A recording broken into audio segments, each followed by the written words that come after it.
they were like they didn't have to do that though. They just needed to go back, push farm the lanes, and just go again.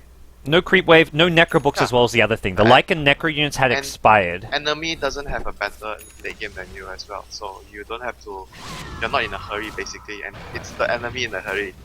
Just kind of overconfidence. Like you just took a Rax with no resistance. You're thinking, oh, let's go for another Rax if they're not going to defend. So I guess HGT may be lulling them into a false sense of security. Whether that was intentional or not is another matter. But HGT now do get at least a small little bounce back winning that fight. About a 2,000 to 3,000 gold swing. Like HGT is like, I can't let you take the second rank, that's why they just bought up. Because if they bought up the Queen of Pain when they were defending the middle lane, they would probably still lose the Rex and the enemy can just back off and you waste your buyback. But when the enemy goes for the second lane, you don't have a choice anymore. And that gets Air, Queen of Pain, BKB. So at this point Air is not going to die to that Sleight of Fist Searing Chains into whatever damage LGD want to pump into the Queen of Pain.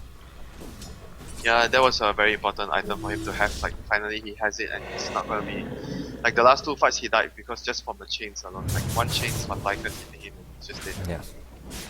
Well, now top lane LGD. It seems that 5-man will continue. They've got BKB being flown out for Sylar's Lycan, and this is probably the next key item for them at this point. Rubik actually stole the Summon Wolves, which is a pretty nifty spell to have, although it seems to have expired for him. Getting a lot of scouting information here as to where LGD are moving around the map. I think the best spell he can steal this game is like the Familiar. Yeah. Either the Familiars or the Soul Assumption. The rest is pretty not so. Yes. It doesn't turn the tide of the fight though with that spell. Like Howl doesn't really do so much for them, I feel. No. And Darkseer spells are okay. Maybe if you get vacuum, you can vacuum into some Sonic Wave. But that's not very easy to pull off. No. And we'll see tier 2 taken with absolutely no defense here. Icy's looking for a smoke wraparound here to maybe start things off. They missed the smoke on the corp actually. Okay, Queen of Pain on the high ground does have the infested lifestealer, but you don't really want to engage in. Sylar can just BKB off a lot of the damages in silence. Icy's still looking for the flank. He wants to catch some of these maybe squishier supports in the back line. Heroes like the Visage, who does a lot of damage if left ignored in a team fight. Air gets swapped in, no stun to fall. He does BKB immediately. Faith in a bit of trouble here, and here comes the Jug from behind. He's looking for MMY, right-clicking him down. Will have an Omni Slash. He's going to throw it. MMY splitting the damage pretty nicely. And now the retreat is on. Juggernaut, Medallion, right-clicks, will go down. Ember Spirit with a Sleight of Fist kill. 3 dead on the HGT side. Luckily, Queen of Pain's alive, because there's no buyback here for the Queen of Pain. Lifestealer and Jug do both have buyback themselves, and they're going to have to use it if they want to hold this top lane. Double buyback, and LGD say, great, you want to buy back, we'll back off ourselves, and you're not going to find any pickoffs with this. They may re-engage too. This is looking very bad for HGT. If they have to buy back to keep on defending, they're just not going to progress item-wise. Yeah, LGD is still in a very good position to, like, the game is still very easy as long as they don't make much mistakes. Well, and they've got such good physical damage that Lifestealer, the magic immune Lifestealer and Queen of Pain is not necessarily a big issue for them. It's not like they're all relying around the nuke damage. Yeah, they have Medallion and the Howl minus armor, Vengeance Aura. There's so much back click. It feels like 80% of their damage is physical damage right now. Oh, big 2-hero Searing Chain. Yeah, spell is damage is like only Soul Assumption. Oh, that's looking like a dead Rubik here. Kaka will get taken out by Magic Missile. Now they actually are going to go into the high ground. Queen of Pain forced to blink backwards, and knowing that any one of these core heroes dying, they do not have buyback. And this is looking like a free Rax for LGD. You kind of have to engage, but at the same time, Rax has already been taken. So for HGT, this is looking kind of like a futile effort for them. Air going to throw out the Sonic Wave, doing a lot of damage to Faith, but even killing off a Vengeful Spirit will mean you get the negative damage on yourself. Icy's going in, going to force out a BKB from Sylar, who's going to now turn and fight. The wall comes out. 2 heroes on the HGT side. Life's still going to be a third. As ZSMJ takes a spill, and with 4 Raxes down, it's GG. HGT are going to lose this bo3 series and drop down to the lower bracket, where they're going to meet Vici Gaming. Yeah, this game is just basically, I'm not sure why they didn't want to go tri-lane though, and they could have picked something else to actually maybe fight with the Darkseer. I mean, even if they wanted to put the Darkseer, I mean the Jug was the Darkseer, it's still fine though. Like the main thing they had to do was like win a lot in the laning phase with their heroes. Or even like just put the Lifestealer. I mean, they have to like sacrifice top otherwise, and get a lead in the other lanes. Like Yeah. middle is gonna be, they're gonna win middle regardless because Queen of Pain beats all of their heroes. They can set whoever they set middle is just gonna be under a lot of pressure. They just need to win the safe lane and stop the mainly also stop the Visage from getting levels from the jungle because Visage with levels is obviously more strong than the Skyraf and Rubik. I guess the worry is if they go offensive tri-lane, it wasn't actually a tri-lane versus a Lycan. They'd be tri-lane versus a Vengeful Spirit, Ember Spirit, and Visage. And they have Howl. It's a tri-lane with Howl and a pretty good killing combo. So it's actually not really... I mean, Rubik Skywrath Jug is probably a slightly stronger tri-lane, but... I think their tri-lane is better, and it's also because that the fact that your lineup, you have... The way, like, if you want to win with this lineup, you have to win the lanes. I understand that your point is the enemy still has, like, quite a decent damage output with the Howl and the Ember Spirit and the Venge Aura and the Soul Assumption, but like if you don't contest the lane, you're more or less you're in so much trouble in the mid game. And what's the point of doing the safe lane if you can't win? If the chances of winning if you safe lane is like maybe just 20 or 30%. Well, that does it for our first BO3 series, although it was just a single game with game 1 being played yesterday. Our final series for today is going to be Vici Gaming taking on HGT. Starting soon? Good? It's scheduled to start in 10 minutes. Okay. Is that a problem, Winter? Got issues? No problem, it's just dinner time soon for me. 10 minutes, plenty. Can chow down. Alright, sure. That's all you need. I need a Papa John pizza. Alright. Well, we'll make sure Winter gets into the lobby, hopefully, for the next BO3 series. Do apologize to you guys in Dota TV. If you were just hearing half of our conversation, there was some perfect world issues. Happened the other day as well when it couldn't connect into a game, so Winter was just casting off of the stream in Dota TV. But guys, next BO3 coming up. Stay tuned. Myself, God, as well as Winter will be bringing you all the action from the I-League LAN Finals in just a moment.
Try to forget that you were here. Some part of me wants to disappear with you. My soul and all that I could afford. So only gonna fall into what you've explored.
It creeps on back through color glass, through color glass. I'll paint out the sun again to say I wouldn't change a thing. I wouldn't change a thing.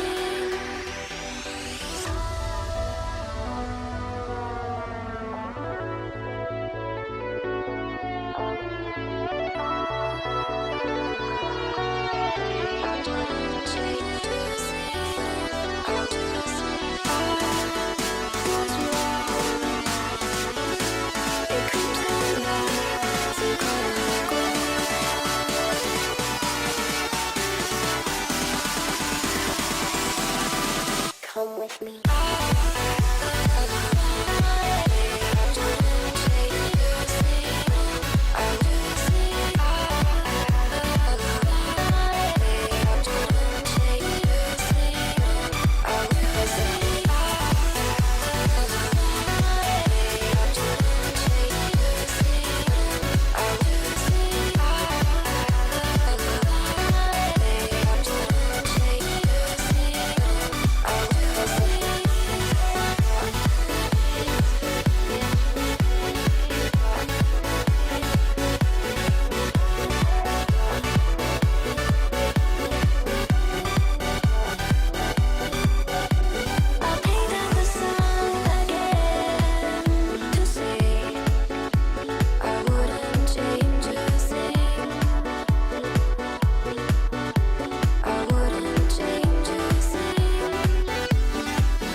I'm here once again,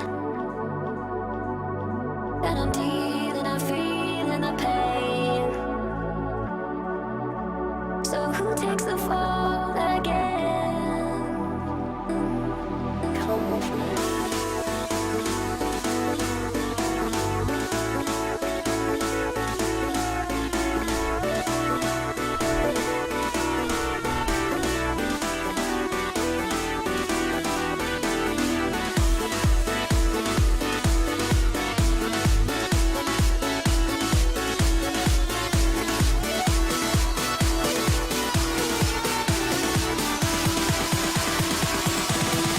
Come with me.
Was wrong.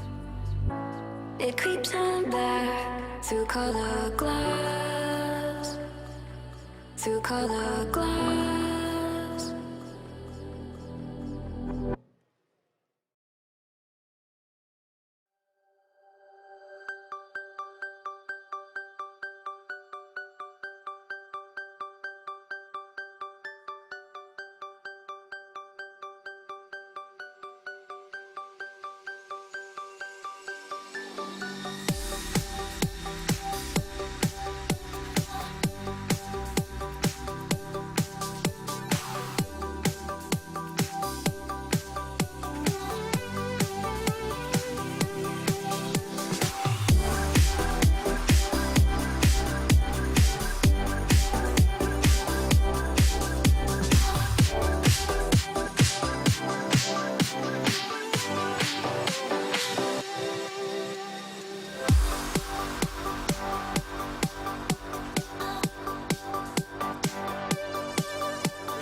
And you feel it, yeah, you feel it, shake it off. Just a little tonight, just a little tonight. And you breathe it out, breathe it out. I keep singing the name, yeah, I'm singing the name. And you feel it, yeah, you feel it, shake it off. And you need it, yeah, you need it, shake it off. And you scream it, yeah, you scream it, shake it off. And you breathe it out, breathe it out. And you feel it, yeah, you feel it, shake it off.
seems so absurd, but is this real love, baby? Is this real love, real love?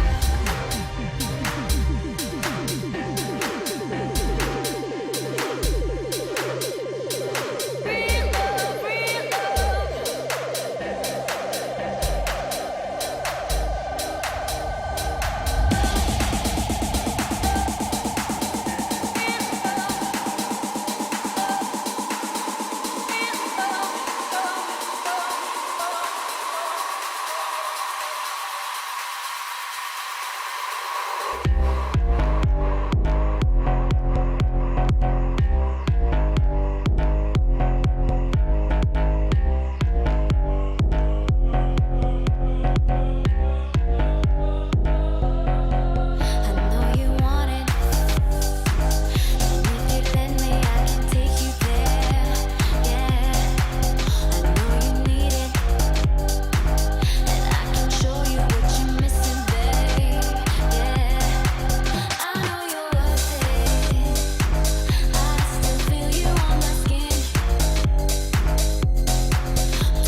time that you don't. You leave me waiting all alone. Breaking words you said in fear, promises that felt like tears. And when I'm waiting all alone, I need you to take me home. Promises like broken bones, I've been holding on to you. And when I'm waiting all alone, I need you to take me home.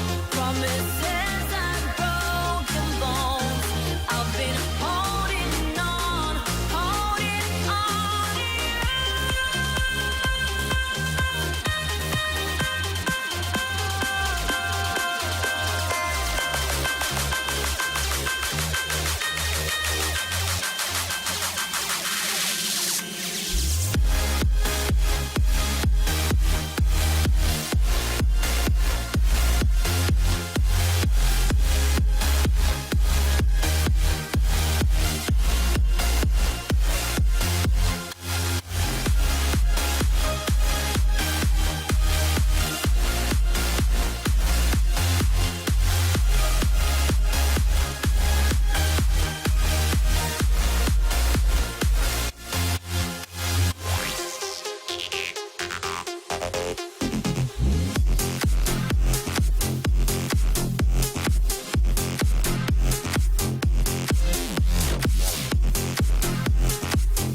Fighting battles we can't win.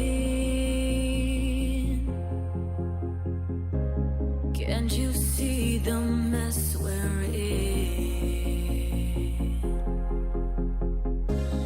Choking up on every sin. Your promises don't mean a thing. And when I'm waiting all alone, I need you to take me home. Promises like broken bones, I've been holding on to you. And when I'm waiting all alone, I need you to take me home. Promises like broken bones, I've been holding on to you.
Long wait, but we won't give up now. You crave the love I gave, and we'll do it again. A cold night getting warmer now. The ground shakes as our love gets loud. We are the champions of the night. We are the champions of the night. Yeah. We are the fighting tide, the ones that burn so bright. We are the champions of the night.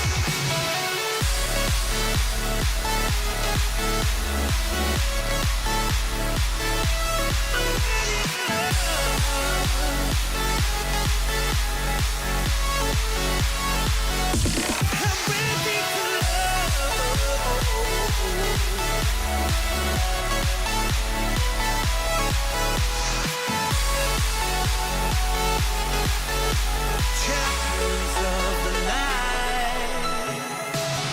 Can't tell if we're dreaming now.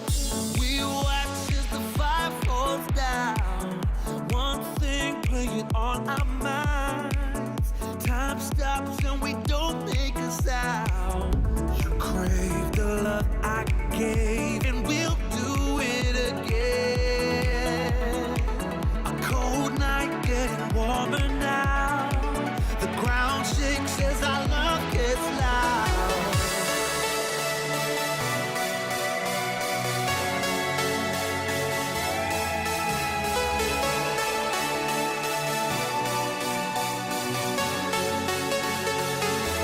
I'm ready to love.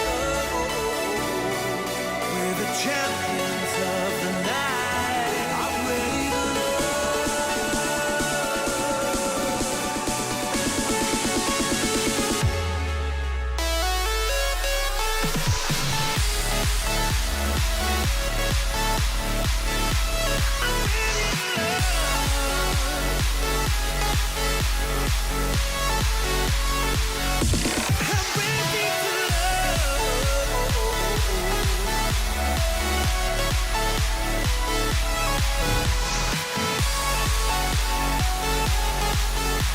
champions of the night.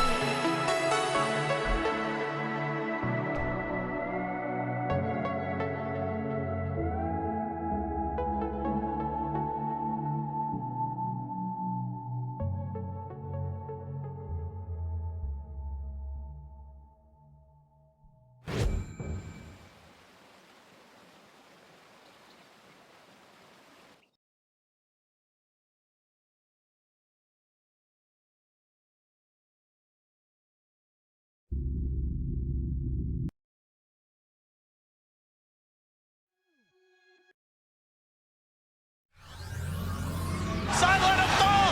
Blake Winter's doing it! They're gonna take! He's gonna bring down Burning. Almost with a double kill. Dropping fast. Monopoint's there. He's still alive! Wait, Oshak is left. He's got one sub. He's got a second. He's taking it up. Oh my God! On three! They're all dead!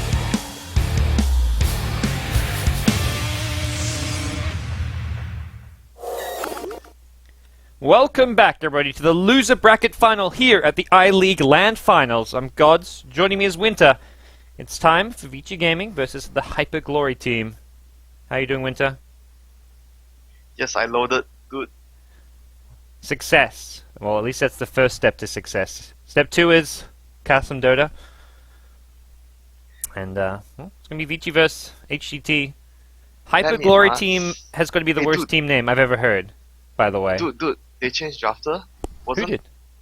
Kaka wasn't drafting, right? Last game. Was he? You know, I think he was. It wasn't ZSMJ. I remember looking down and I think it was one of their supports. Whether it was Pretty Whore or Kaka, I can't remember, but I think it was one of their supports who was drafting.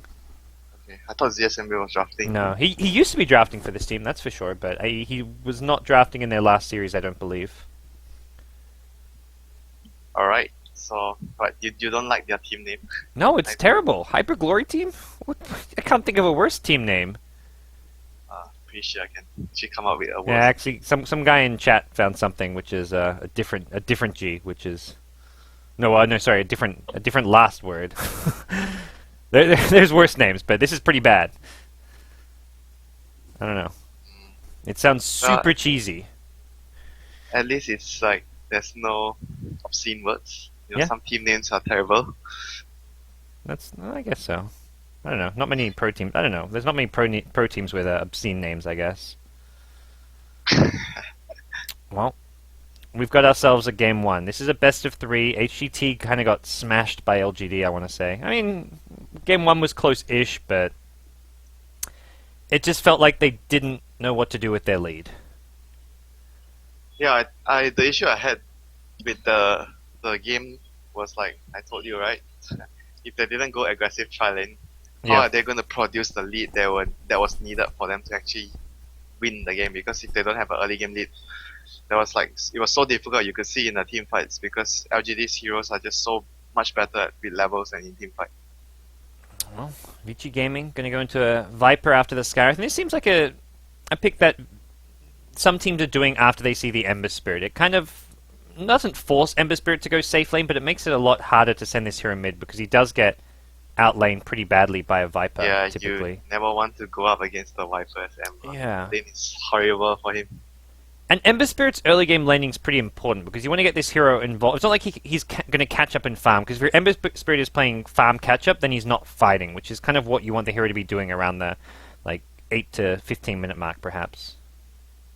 Yeah, at the same time, the hero relies on a very I think that the point where the hero becomes very strong is where he gets a smooth start, like when he reaches 7 or 8 levels and he has flame guard and like you mentioned the phase plus the drums. Yeah. The timing, that's the timing where Ember is actually, I feel, the most useful to his team. After that, he just keeps on farming until he gets whatever Battle Fury and other items. Yeah. But during that point when he has the phase and drums, he actually, I feel, contributes a lot. Like if that point of the game goes very well for the Ember, you will see the Ember getting a lot of items later on. But if that point goes horrible for his team, then you will the Ember's item progression later on will be very slow because of that point of the time where he's strong, he doesn't do a lot. And HGT have ran ZSMJ on the Ember Spirit a couple times. I think once even in their first round match against Vici Gaming. So this could well just be a safe lane Ember Spirit now. I feel like they're not going to be... They'll see the Viper pick and maybe say, okay, let's send someone else mid and just put the Ember Spirit safe lane if he's a key hero for their draft, which, I mean, typically he kind of is that tempo controller for the mid lane. Maybe... I don't know what they look to go for. I've seen even put something like a carry mid, we've seen teams run Medusa mid, and that I feel it matches up okay against a Viper. I feel like there's other heroes you could send mid. The Medusa versus Viper, I feel during the laning phase, if there's still a chance where the Viper can actually bully the Medusa because he's not afraid to actually run up and actually fight with the Medusa because of corrosive, and he does more damage with the Nether Toxin. Okay. They ban out the Phoenix even. That's interesting. Ice has Yeah, that is really interesting. they've run it on Fenrir as well as Ice, I believe. You know, my feeling about that hero is actually I feel he's very very similar to Elder Titan. He can be played as a position 3, but he doesn't need too much, so he can also be played as a support, which I feel personally the support position is actually much. He can do as much as in the support position compared to as a core position. Like he fulfills the same duties as a hero. In team fights, he's that annoying thing with his egg, and he drops his spirits around. It definitely needs the levels, which is always levels is what finding where you get those levels is always the big question. So if your team has has a space creator hero, I'm always your team is always gonna give a hero like Phoenix levels. It's just the same as giving a Rubik a space in a lane during at some point of a game, or giving some other support. I think Phoenix as a support can be dealt with the same way when you don't have enough levels. alright, well, we'll see what the plan's going to be here. AA gets picked up for HGT. Not really committing to anything with his AA pick, just a solid all-around support, and does deter Vici Gaming going from any kind of a healing lineup. Very, very good versus the Viper though. I feel like Viper's tankiness is sort of he doesn't feel so tanky versus AA. Okay. the Ice Blast. And not to mention, like, your lane, it doesn't reveal anything, like you said, and your lanes are very strong with the AA. Like, if your Yeah. tri lane is Ember, Bench, and the AA, the enemy is like it's very difficult for the enemy to come and contest your lane. Well, we'll see the Sand King for Vici Gaming, Yep, the not FY contested. Sand King. Farming your jungle. Yeah, yeah. But HGT do have some capabilities to punish this with Avenge AA. Yeah, definitely. The Bench AA. So we'll see what they look to do as they Yeah, have. and talking about the punishing part, and you look at HGT's ban, they are banning out the off laners that are very good at when your team support move away, and they are very good at harassing the safe lane hero, which is an Ember. Yeah, Like, yeah. So Still probably they are gonna do a lot of rotation just based on the two bans they actually took out there. Yeah, there's still a few alright offlaners like Ice's Timbersaw still in the pool, but not looking like a great Timbersaw game. Yeah, not really. So, because the Clockwork enemy gets has taken a by lot- HGT. I like this pick Yeah. for them. This is a very good hero to actually deal with. Like, he's one of those few offlaners, very good versus 1 versus 2. Like, enemy has a Sand King, which always signals that there's going to be a lot of time spent in the jungle. So only one dude going to be zoning out you, which is the Skyraf. And Clockwork can actually kill the Skyraf very easily if he catches him up. Yeah. I feel like I mean, you take out the Phoenix Brood, you do leave one of Vici Gaming's best heroes in the pool, which is the Invoker, though, which is always a risk. Even with the Viper already picked up, I feel like that's one of their just like go-to safe lane farmers for Black. If they go for safe lane Invoker, Ice hero has to be like also a hero that takes up some farm though, because they don't really have a true carry. Everyone is like semi-core. Yeah. And when they pick two semi-cores like and Black on semi-core, they usually have Ice on a hero like Brood Mother as well. Oh, this is what they're going for, though. Slark. Okay, this is a very heavy farmer already. Slug and Viper. They have two heroes that take up a lot of space on the map. Slark really good at punishing some of these squishy supports like the Venge AA in that mid-game stage. Not much reliable stuns. Very good at disjointing the chains as well from the Ember. Yeah. So they probably need something that can actually lock the slug down for good. Something like Doom doesn't fit their draft. No, not really. They need a mid hero actually. could do like a- Mid-hero. I mean, they could go like a Puck, but then I feel like they haven't got enough damage output. If they go Puck, the draft is very weak though. Yeah, they've just got the Ember Spirit for actual damage. I feel like they want to get something that can benefit from like the physical damage that the Vengeful Spirit can amplify. I mean, even I mean, do you want to pick up another carry like a Weaver or a Terrorblade or something? Or Yeah, it feels they are really cornered because VG have a very strong mid hero, and Yeah. whoever you send towards middle feels like it's gonna have a hard time already. I mean, you could kind of do like a semi-dual lane there, but that's just. I mean, if it's a dual lane with the Ember Spirit, he kind of wants his levels. I don't know, man. I feel they need someone that like hits hard. Terrorblade. Probably TA Terrorblade, something like someone that deals damage as well. Yeah. Like I feel the Ember can't carry this alone. Yeah. For sure. TA would be good, just matches up so poorly against the Viper. Yeah, I think that matchup is actually fairly underestimated. People think that the Viper will always win the matchup. but 1v1 TA for has, sure. Yeah. TA actually has the ability to win because I played the matchup a few times and I feel TA has a very good chance of winning because it depends on how well he actually harasses the Viper with the Side Blades and Yeah. whoever gets more denies, whoever reaches 6 first will get the kill first. Because if TA reaches 6 first, he can kill the Viper easily with the traps. And same goes for the Viper. It's definitely not something that'll be a straight up 1v1. You got to imagine, like, with a Skywrath and Sand King and a Yeah, Venge AA, most- both teams will be looking to rotate supports mid lane if you have that 1v1 matchup. Yeah, Shadow heavy damage. Fiend. Oh, there's This is also- damage. this More fits the minus lineup. armor. Like seriously, this fits the lineup. The only issue you have with this hero is he's very easily ganked by Yeah. even a Skyraf alone, and your lane is Viper. Your lane enemy is Viper, so you are probably gonna be taking damage all the time in the lane. So you're not gonna be at full HP all the time, and an easy rotation from the Skyraf alone will actually be able to pick you up, or even maybe the Sand King, because if Skyraf is missing from the lane, it's quite obvious that what is he going to do.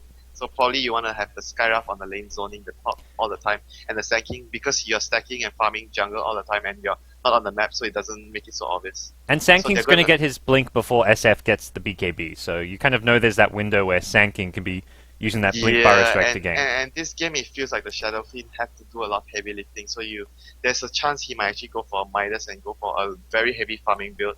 And Ember with the face and the jumps would help control the game later on, and the Shadow Fiend would transition into the heavy farm. Well, this is an old one. The Ice Ice Ice Nature's Prophet makes a resurgence. This is a very good reaction towards the Shadow Fiend pick, because like I said, when you have a Shadow Fiend in the enemy team going middle, you want to gank him, you want to pressure him all the time. Like they are on the Radiant side, if you don't pressure the Shadow Fiend, you're going to see like some Shadow Fiend with 140 last hits at 13-14 minutes because of the jungle. You don't want that to happen. So you want to have an off-laner that can actually pressure the Shadow Fiend, which Prophet is the best hero to actually pressure the Shadow Fiend just because having that TP. Like you can just TP in even with the Viper alone. Like these two heroes can take out the Shadow Fiend. Alright, we'll see what the plan's going to be here. Vici Gaming over on that dire side is going to be seeing FY on the Sand King rotating straight down to the bottom lane. Boots and Observer Ward in hand. Black on the Slark, Super on the Viper. Jal, or Ice Ice Ice on the Nature's Prophet. Boots first for him. Fenrir going to be on the Skywrath Mage. To the Radiant side, got Icy playing a Clockwork, possibly a safe lane Clockwork. ZSMJ on the Ember Spirit, Kaka on the Vengeful Spirit, AA being played by Pretty Whore, and Air on the Shadow Fiend with a triple Tango. What's going on? Are they expecting actually VG to come and try lane them or what? Oh god, I see. He's in a... Okay, he's not going to get caught out. He doesn't have boots though. And FY's backup was too far away. Did the Trion actually scouted him placing the ward? Oh, they don't have sentries. I do not know. Yeah, they didn't have sentries, so it wouldn't have mattered anyway. But the laning is actually very peculiar from HGT. Why would they actually lane it like this? They are thinking of... What are they actually thinking? Are they worried about VG trialing with the Prophet safe lane? I mean, they may force the Sand King to actually lane and not jungle, but... Yeah, I think that's the main reason. I don't think they are afraid of VG coming to fight them. They just want to fight VG. Clockwork 1v1 against the Nature's Prophet, a even-ish matchup. Yeah, I think the Prophet can farm more, but Clockwork has a potential of killing the Prophet. Yeah. Well, top bounty rune being secured by HGT, and it looks like Vici Gaming will get the bottom bounty rune. And so they are going to actually get a go trialing. This is for sure already by their movements. Yep. And Slug, it seems like he's going to get abandoned. Poor Black. Yep. I mean, if they can win the other lanes off of this, like, it looks like we're looking even maybe at a potential first blood mid. Poor Shadow Fiend. Oh, the block is good from Air, but I don't know if it's good enough. I think he's probably dead. Ooh. This is tough. Yeah, unless he just hides at the tower. He is positioned on like the northern side of the wave, which is pretty far away from the Sand King, and has gone this stats heavy level 1 build, but Skywrath lurking around, has gone level 1 Arcane Bolt, and AA seeing behind is not going to offer much protection. He took Necro Mastery though. I felt like the race would have been a better level 1 build. At level 1? Yeah, this game. You don't think he wants to start picking up soul damage as early as possible? It's very hard for him to farm. Okay, the AA did that. So. Well, they're going to go in with the Pyro Strike. They need the Skywrath to get this kill, and Air should be okay here. Tango's up, one more right click, 25 HP. Oh, the stats saved him. Yep. Every branch counts. Yeah, because if you have race at level 1, you just race like, you know the Sand King is missing, right? You can race from a set piece to the farm. He only got, he didn't even get any last hit by having the Necromastery. He only got obviously denies, which give him damage, but he doesn't get any gold.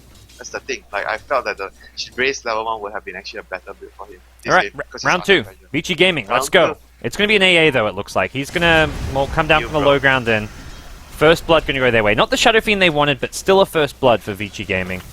I think Skywrath gets the last this hit. is actually okay for HGT though, because VG committed a lot of time to actually get that first blood.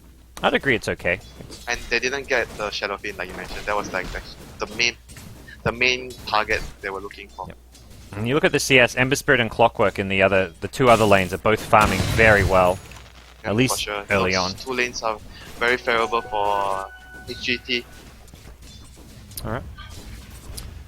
Well, Vici Gaming SF is still not going to have much fun. Even though the ganks didn't kill him off, we're seeing AA just sit here mid lane, even just body blocking the creep wave to help out Air to pull the lane back. Give him another chilling touch. And he needs one more level before he can actually start to at least try and jungle.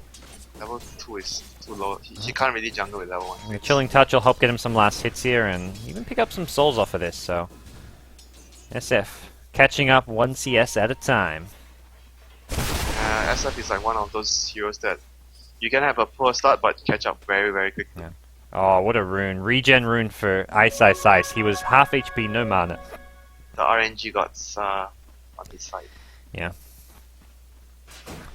That's a favorable rune here. They're leaving the Skywrath around mid lane, just making sure that... Yeah, I think this is actually like the plan. They know that they can't fight the lane at top because of Sankey not so strong in the lane at the start. Black in trouble. Thanks in trouble. He needs to find a Needs pounce to to the pounce low down. ground, not going to get it.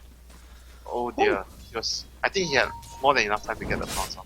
He wanted to go to the low ground and then salve up, I guess. I think But even if he go to the right, he's Yeah. not gonna die. yeah, because they Just use all their long range they initiation. can't stop him anymore. Yeah. Like, he just wanted it to be like the low ground is the safest, but I don't think he needed to go there. Well, 6 feet under ends up being where he's actually headed.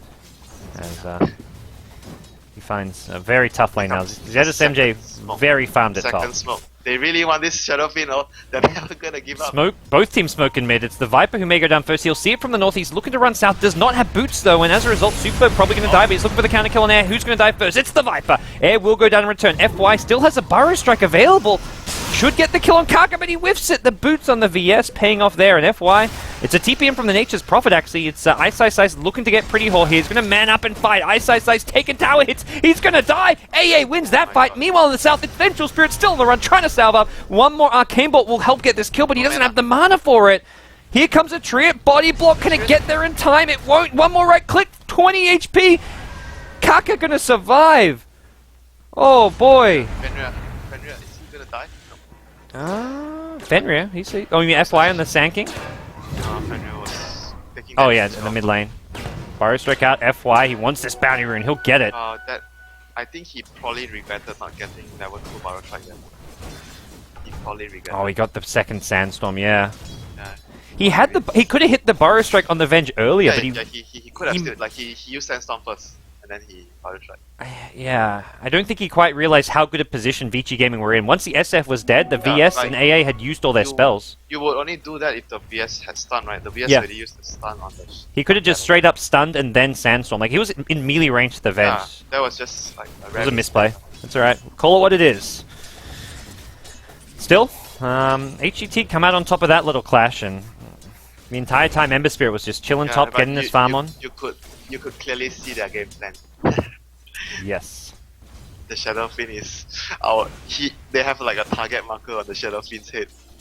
Well, they're going to keep on looking to gank him. Ice Ice Ice has picked up some early treads with the Orb of Venom as well for the early game harass, and No, it's actually quite dangerous already for him to stay. He probably is gonna go jungle soon. As soon as like Yeah. the clock reaches one more point, like when he gets his ulti. It's very clock hard for gets the 6, Prophet yeah, not a fun lane to be in. And the supports have been missing for some time now. Pretty Whore as well as Kaka. Yeah. Sitting behind mid for now, and also going to start stacking up the neutral Oh, camps for the it's not SF. The other one. Oh, okay, stacking one. This is good time for the Shadow Fiend to catch up. Golems, sorry dude.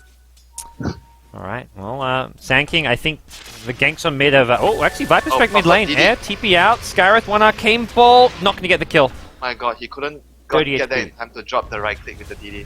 Oh, one right click would have been all he needed. He didn't even need the right click with the DD. I think he just needed one right click, because he lived on about 40 HP. So one Prophet right click.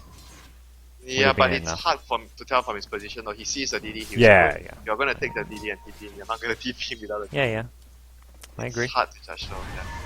So, unsuccessful gank on the SF, and you TP out of your lane as a Prophet. You are giving up a bit, although I don't think he wants to be laning against a potential Clockwork with level 6. I so- mean, if he He's flies out jungling. of the lane once, it's difficult for him to go back already. and at this But point, at the same time, you got to give credit though for the SF. Like he's very clear that he needs a TP in the lane, Yeah. and that TP was so worth it. doesn't have one right now, so he's going to probably just farm the safer farm that's in the jungle. Actually, we'll come back mid, probably just for a raise or two, and then quickly back off. Yeah, he throws a long raise. We'll farm this creep wave and then back off, and yeah, we'll go. Constantly has bodyguards everywhere. It seems Vici Gaming, FY and Fenrir may be saying, okay, we've tried a few times, we've slowed down the SF kind of unsuccessfully, let's fall back and get our own farm. FY is going to jungle now. Look at his last hits. It's already taken its toll. It's already taken its toll on the SF. I mean, at this point, SF, I feel, is all things considered, has done fantastic in this mid lane. As far as farming goes, only dying the one time. Yeah, he even got a return kill just now. Like he didn't get the last hit, but they got a kill. Yeah. Clockwork TP'd mid looking for a gank with the level 3 raises, but misses the hook shot, unfortunately. And does leave out the bottom lane. I mean, at this point, when you have that hook, you want to go for a gank and give the AA some farm and solo XP. Getting an Ice Blast up nice and early could definitely help out this team. AA plus Clockwork is a very potent combination. Like the Clockwork can basically kill anywhere when there's Ice Blast. Yep. Well, FY stacking and has gone even for the level 3 Sandstorm, so he's made his intent to just farm his Blink Dagger right now pretty clear. And that's when ganking the SF gets a bit easier, when you have got that Blink up. He has it like soon, like after this. Needs this big camp and then maybe like another. There's a double stack on the medium camp as well. Imagine he actually got the kill on the bench though. That would have been also like he would have his blink now. Literally. In comes a Venge Illusion and well, I was about to say should not get that last hit, but you never know. Crazier things have happened. Man, I think the craziest thing I've seen is like some compy. The Trian got the last hit on the Roshan. I think it was like YYF with the Prophet. He ran in with Trians into the Rosh and got the last hit. I remember the game you're talking about. Yeah, I don't know what compy it was, but I remember that game. Yeah, I think I was casting that game with you maybe. Really? I can't remember. Well, HGT going to go for a smoke now, realizing that Sanking is not looking to help out this top lane or any lane right now. He's trying to finish off his Blink Dagger. And they're probably not expecting him to have it for like another 500 or so gold, so possibly feeling like they can find an opening to get a kill at top lane or somewhere else. Although Black actually used Shadow Dance, so Black is actually a very gankable hero up top lane. Without Shadow Dance, he's in trouble. Hit by the Searing Chains and misses the pounce out. Black is dead. One last right click, ZSMJ body blocked the pouncer out, and they don't even need the Clockwork in the end. He may as well show up in case he is needed, but... He can TP and try and gank other lanes now with the hook. Yep, looking for Ice at bottom. Well, Ice. I don't think he's expecting Clockwork to already have swung towards his bottom lane, and nope, he gets caught in that hook shot cogs and gonna just throw down the Sprout. Oh, that was an interesting thing he tried to do. To push himself or the Clockwork out. Yeah, push himself out. He tried to do that. Sometimes he works. Yep. Black will TP back top and continue farm. Has got the ultimate backup, so a little bit safer for him, but the more important movement is coming from the Vici supports. They've now got the blink on Sanking and knowing the Clockwork just TP'd bottom, knowing that there's a few heroes top, probably feeling like they can get a kill on the Shadow Fiend at mid. Yeah, they need to commit the ultimate for this. Yeah. They're gonna go. Blink, Burrow Strike, Epicenter as well, Clockwork. He's nearby, but he's got no hook shot. And that could have maybe turned things around. Now Clockwork gonna get Viper Strike, and I see actually in some trouble. Gets a good cogs to push Super back. He's still low. One more right click from the Viper, and the Prophet will bring him down. 2-for-0 trade. Sanking on the run, has a blink in a couple of seconds, and will escape. That hookshot being on cooldown proves to be a big window for Vici Gaming to capitalize on. Yeah, I think him going in trying to save the Shadow Fiend was also like I don't think they could have saved him from that position though. I'm not sure why he felt that there was a chance. Like he didn't need to die there. Like the Shadow Fiend, one person dying was already bad enough for them there, but he went and tried to help him. It's weird because like you get a hookshot kill on Prophet at bottom lane, and it kind of ends up hurting you because as a result, Vici Gaming get 2 kills mid and a tier 1 tower because the hookshot's on cooldown. So it's, I mean, I guess they could have played things more safer following that, but it's like 9 minutes, 10 minutes into the game, you know, the Sanking has blinked though. Yeah. I mean, you take what kills come your way, and I guess the follow-up play for SF was to not farm in that mid lane. Farm in the jungle. I guess he had already cleared out the jungle, so he got impatient. He just cleared the jungle. It was just like the timing. He was going to die there no matter what, because you're going to go back to the tower to farm. Yeah. It's hard for him to dodge that gank though, I feel. Yeah, unless he goes into the other jungle camps to farm, which is not exactly a very efficient farming route. Yeah, that's why. It's a very natural move for him to farm. You want to be as efficient as possible with your farm patterns, and that was well, the most efficient one, which Vici Gaming kind of knew he'd do, I guess. Bottom lane though, Vici Gaming get down some wards here, and FY, he's been scouted, gets howled up, cancels out the blink, hookshot going to come on through, that catches the Viper, but Viper going to turn and fight, and Icy in a lot of trouble, gets blown up first, but ZSMJ with an Ice Blast support will bring down Super as well as FY. And now looking for more, Fenrir as well as Ice in all sorts of trouble, and here comes the Slark though. Black makes his first appearance of the game, brings down the Ember Spirit, blown up by a Shadow Fiend ultimate, and now Black, the only one left alive, is on the run, and looking for a way out of this one, will escape. It's still a 4-for-2 trade in favor of HGT, and Black just happy to survive that one. The hook shot won them the fight. And he trapped 2 heroes in the cogs as well. That's very good for him. with the Ice Blast.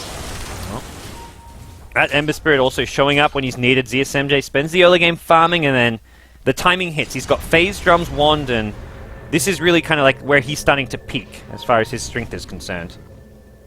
Yeah, this is the time we were talking about. This is the crucial timing that would decide whether he's gonna get very farm or not. FY, gonna get scouted. Epicenter and everything, FY. Gonna find a kill on Kaka, it looks like, but the counter Ice Blaster swap out. He's not gonna get the kill, and he's gonna go down himself, not to mention Ice. That was a really good swap. Air, getting Treant blocked. The Ice micro is there. I guess it's not really micro when his hero's dead. That actually turned out not to be so worth it. And they lost Yeah. the Well, they need to get more kills. and they're going to get more. They're going to get at least one more, possibly two. ZSMJ has mana for another Fire Rim, but it's actually on cooldown. We'll get just the Viper for now. Slark, not really a feasible kill. Fenrir was maybe the other kill they could have tried to get, but will make his way back to safety. So a 3 for 1 in the end. In the end, that got 3 for 1 for the price of one Shadow Fiend. That seems okay. That swap was actually really good, I think. Even though he got the Shadow Fiend killed, but they got 3 kills because of that swap. Yeah. Clockwork so far has played a pretty good all-around game. These mid-game fights have been won by him and the Ember Spirit, it feels like. He only missed 1 hook shot so far. Yeah. The rest was really good. And the Ice Blasts have also been on point, not to take away from some of the supports. I mean, from HGT, this is just looking like a different team from what we saw against LGD earlier in today's game as well as yesterday's game, where they kind of got beaten down pretty badly. They did beat Vici Gaming in the winner bracket as well. That's how Vici Gaming ended up in the lower bracket, a 2-1 defeat to this HGT side. So for Vici Gaming, they're looking for some revenge. Now Black is he's gonna build a Shadow Blade first as his first item. Not even gonna get Midas or anything. Definitely not the standard Slark build. Normally you see that Midas treads into either Blink or Shadow Blade. Because you want levels very, very badly on this hero. Yeah. He is leveling okay. Well, I mean, he's solo, so I guess he got the solo XP this game, unlike a lot of games.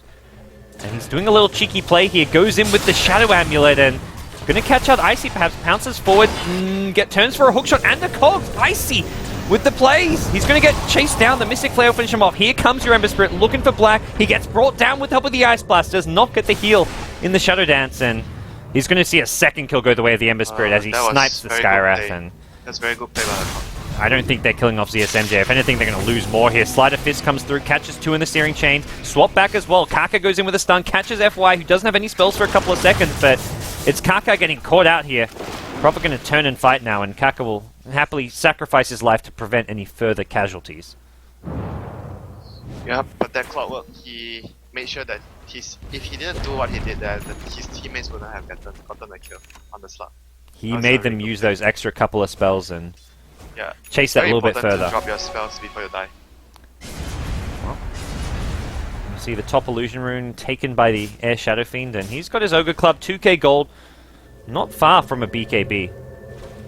Well, not to mention the AA, about to pick up a 16-minute Midas, which is pretty good for a support. Yeah, and ZSMJ is also going back for that build, the meta build, which is, I think this game in particular would help him snowball very, very hard if he actually gets a lot of kills from it because of the movement speed. He can chase down so quickly. No. He's going to keep on fighting. The Yasha, a pretty value item as far as... At this point, it's his spells doing most of the damage, so having the Yasha for the movement speed is... The Flame Guard and the nuke from the ultimate. So Midas now completed for Pretty Whore in the mid lane, and level 9, level 8 on your 2 HGT supports, although it's a similar story of Vici Gaming. Both their supports having hit level 8, and Ice puts out an aggressive ward, but he's been scouted. They know he's here, and he needs to TP and TP soon, but gets spotted, stunned, Ice Blast, dead. They already had a... I think they had like a... Oh, they just put the sentry down now to de-ward, but failed warding expedition coming in from the Nature's Prophet. Like how you put it. Warding expedition. Yep. Now top tier 1 tower looks like going to be taken by the Hyper Glory team.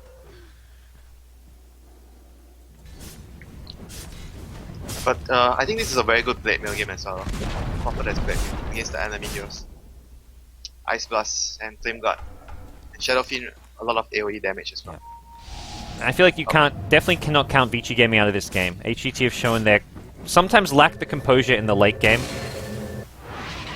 And we'll see Black now really start to come online with the Shadow Blade. This game, I feel HGT's lineup is also very strong late game. I think their late game is actually a little bit more better than the enemy team because of the bench.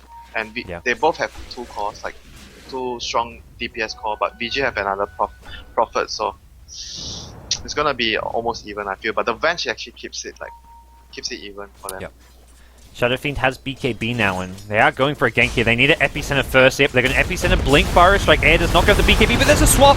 He'll get pulled out, can turn, actually uses the BKB, probably wasn't needed. They lose the Vengeful Spirit, and ZSMJ looking for counter kills, looking to trade. He gets a 2-hero Searing Chains on Fenrir and FY. The Burrow Strike through from FY, going to Sandstorm as well. ZSMJ's Flame Guard going to be burnt down by this probably.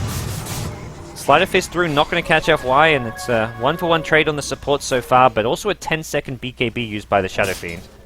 He did not need to use the No. BKB at all. That was actually huge because it was 10 seconds. The longest one. Yeah, that was... I'm not sure if he thought like Skyreth was about to drop an ultimate or something on him, but not he needed already at all. dropped the ultimate. Yeah. Ember Spirit shows up top lane and looking to defend this push coming out of the Vici Gaming duo at top of Black and Ice Ice Ice. And so far, so good. But here comes the third hero. They're still leading. Yeah. Both CSMJ and Shadow Fiend are still top of the network. Next would be Rosh, or maybe anyone to secure. Like both sides can definitely secure Rosh. It seems a lot harder for HGT, even though they've got the physical damage with the Ven Shadow Fiend.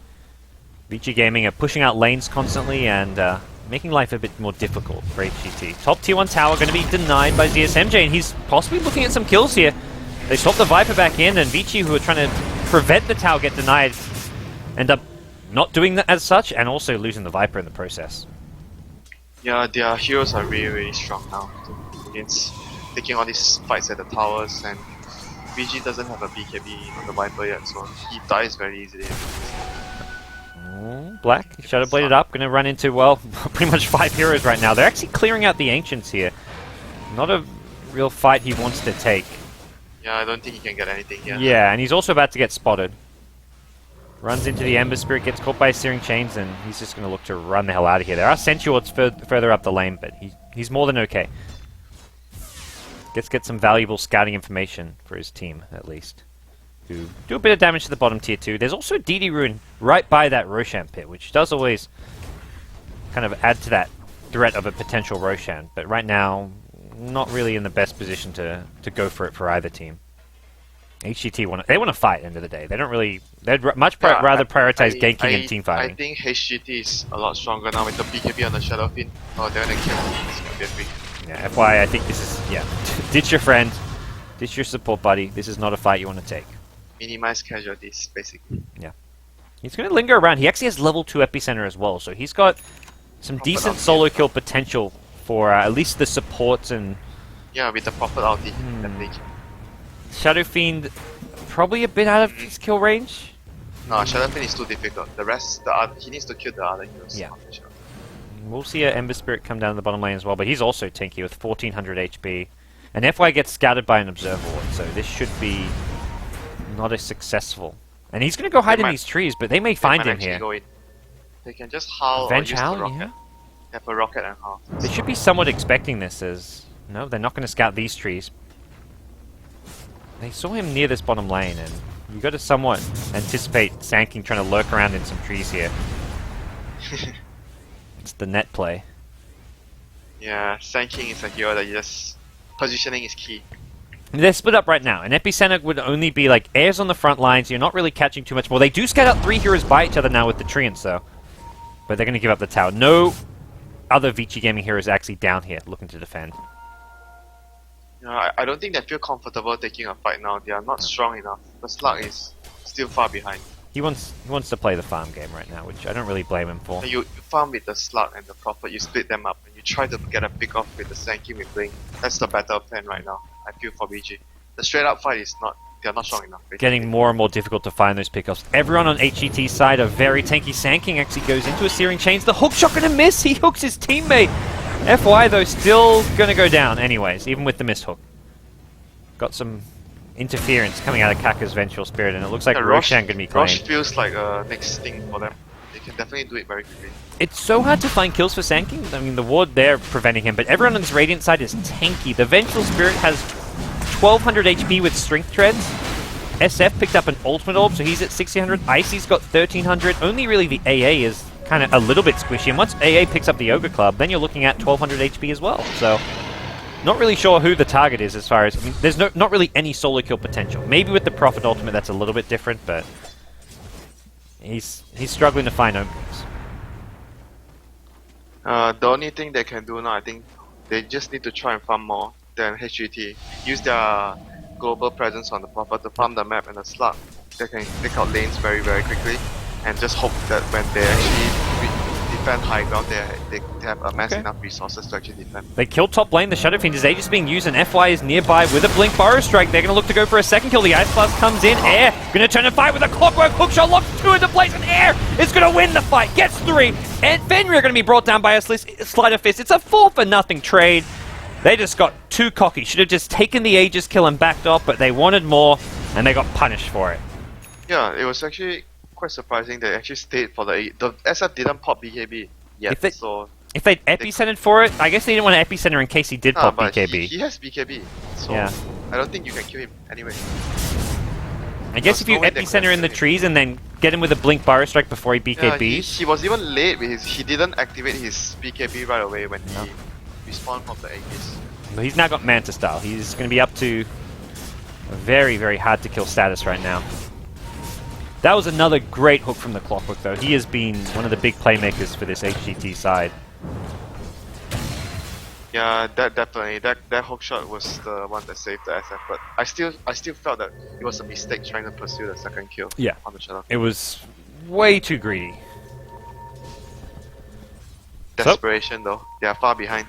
Yeah, you kind of you go for those greedy plays and hope for the best when you're playing catch up. So if it pulled it off, killed the Shadow Fiend a second time and gone back to farming like Vici Gaming, you'd be saying, well, what a good play it was. So it's kind of it is hard to say it was a terrible play or a terrible decision to go for it. It was just like you were far behind. You need to do something. You make risks, and sometimes it makes it look like and you ultimately get into a worse position. Sometimes mid lane, Black. He's going to maybe be forced to ultimate or Shadow Blade out of this one, taking a lot of damage. Are they going to look to track him? Doesn't seem so. Force the cooldown, but it's just a 60-second cooldown. Yeah, it's a fairly spammable ultimate, and they're gonna lose a tower to ZSMJ as well.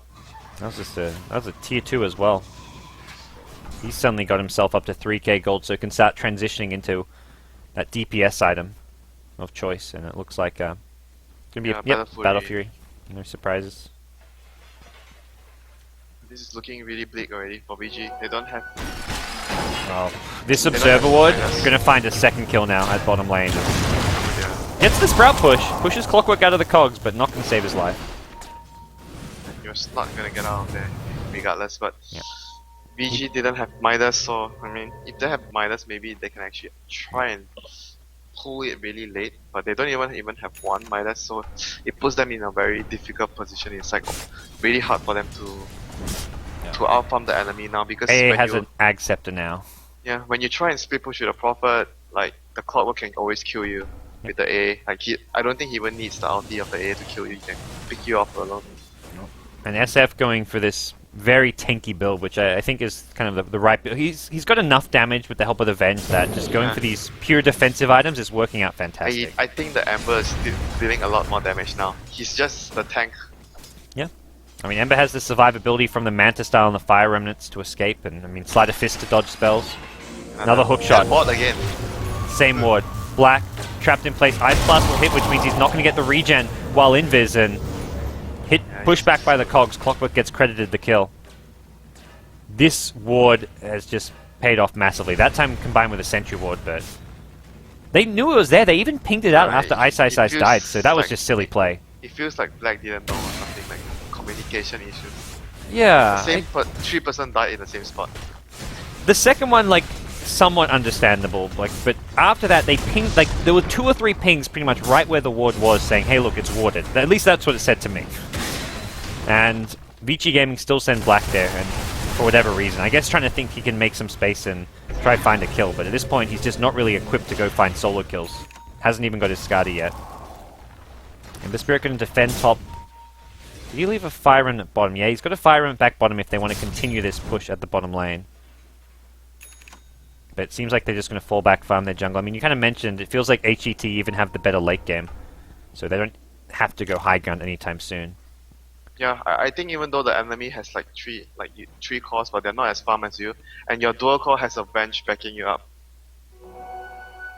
and you're much more farm, obviously, at this point of the game. Even the AA is going to scale well. Not just the Acceptor, but if you go late game for like 40 plus minutes, AA can get a 4-staff, a Hex, whatever whatever kind of... I mean, you could go for a big item like a Hex if you want to drag this game out. His ultimate is like one of the best contributions he can give for his team.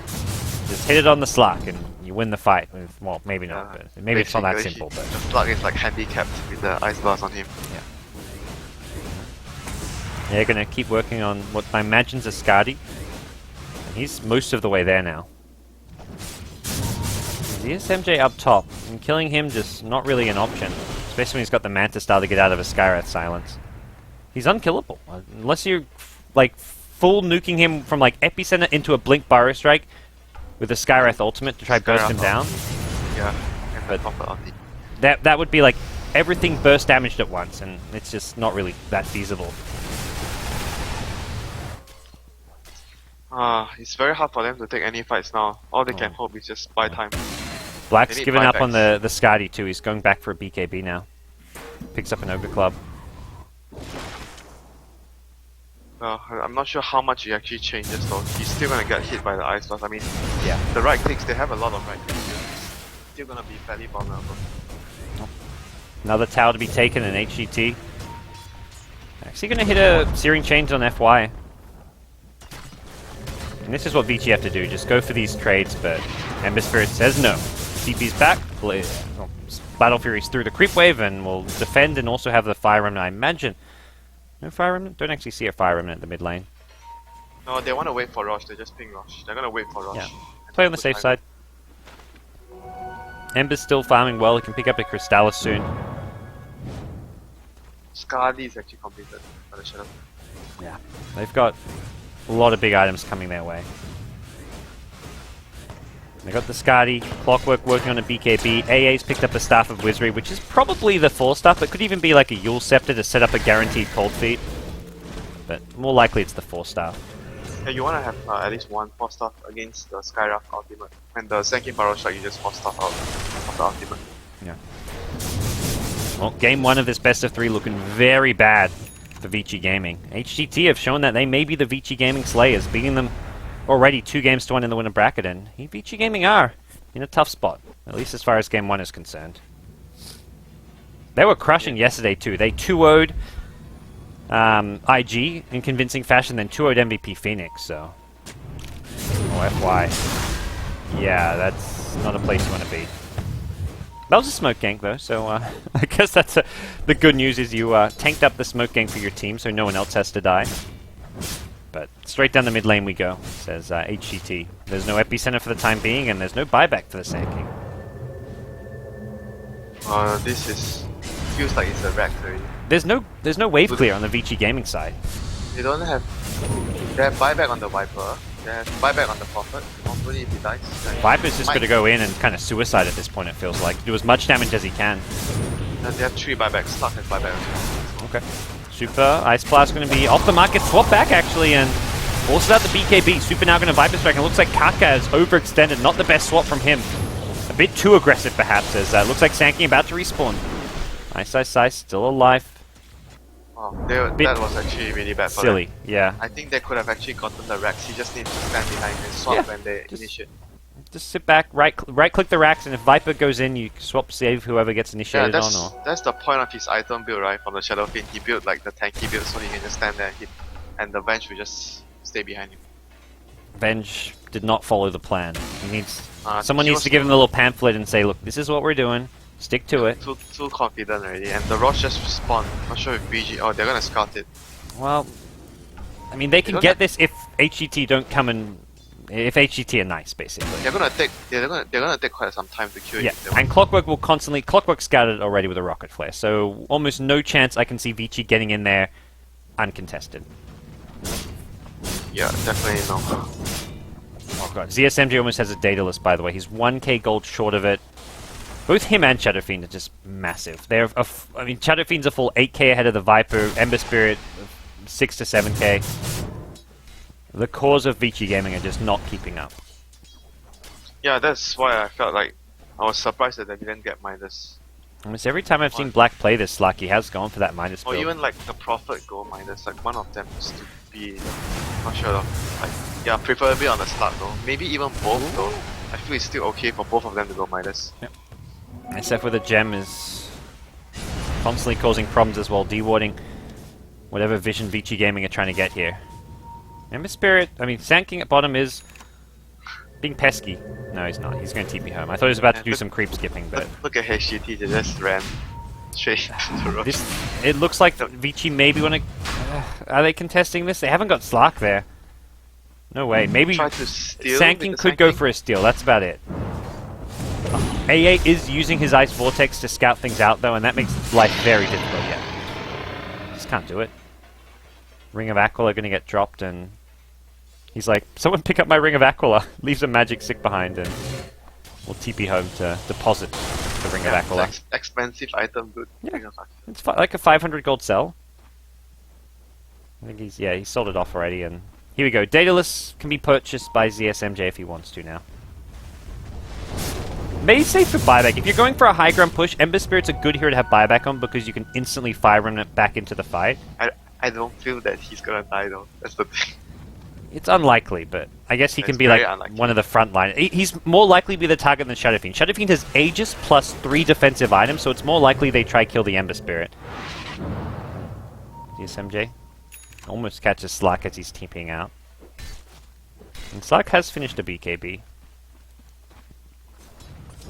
That's why. Saying hello.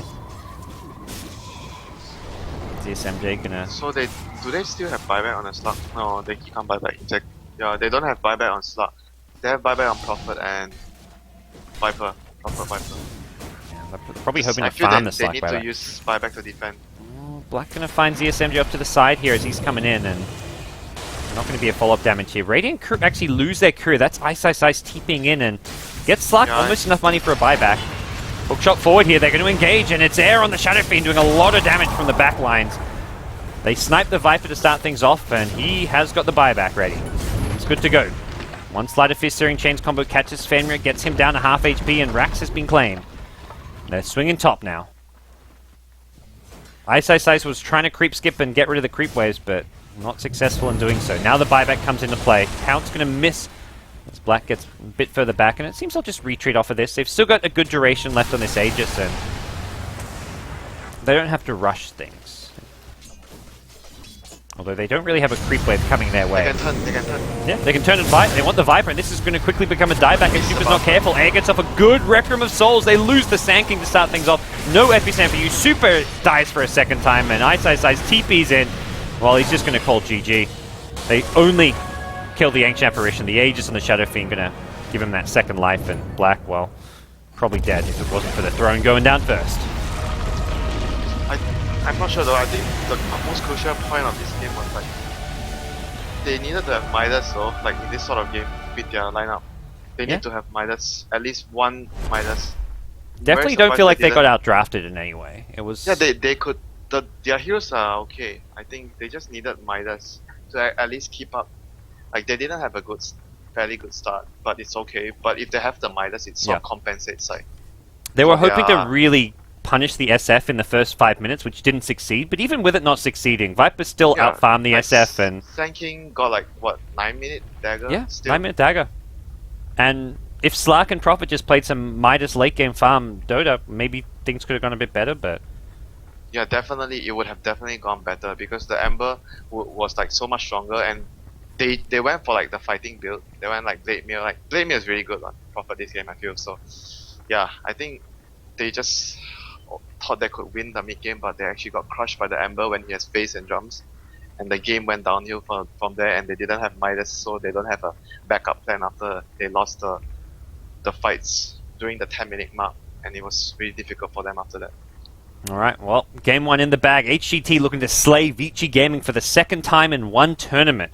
Considered one of the best teams in the world at the moment, having won ESL 1 New York as well as the Summit 2. Vici Gaming, this would be a tough blow for them, especially with the Dota 2 Asia Championships coming up. We're going to see if they can bounce back. Game 2 coming up after a quick break.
Welcome back, everybody. It's time now for Game 2 of the Loser Bracket Finals here at the I-League LAN Finals. Winner of this series will meet LGD in the Grand Finals with this over 100k prize pool. Loser is eliminated. Third place will walk out with a decent amount of prize money, but that's not what either of these two teams want. And it's HGT who, somewhat surprisingly, take the 1-0 lead. Game 2 begins now, though. I'm Gods from Beyond the Summit. Joining me is none other than Winter. What do you make of this opening, Winter? He doesn't make much of it. Alright. Alright, no Winter today. It's going to be a Whiz Tiny from HGT. My thoughts will have to await the return of my dear friend, my co-caster, but he says he's going to be right back 1 minute, but it's going to be the Ember Spirit in the hands of Vici Gaming. The big change to me is giving HGT their Wisp, something which I believe LGD banned the hero both games against HGT. Vici Gaming banned it in Game 1, and Kaka, who is drafting for this HGT team, loves Wisp. He'll pick it up in the first two time and time again, so it is a hero which HGT are very confident in. Not always the Wisp Tiny they go for. Normally they just pick the Tiny up later on if they decide that's the route they want to take, but for Vici, Ember Spirit Scouts, we've seen Ember Spirit, the most picked hero in the Chinese scene at the moment, by Vici, by IG, by HGT, by LGD especially. I think LGD actually the team pick it more than anyone for Yao. This is not a surprise to me, to the viewers, to anyone. Even my grandma, sitting at home not watching Dota, is not surprised by this pick. So, the Ember Spirit going to make its appearance once more. And I don't mind seeing Ember Spirit. I enjoy casting this hero.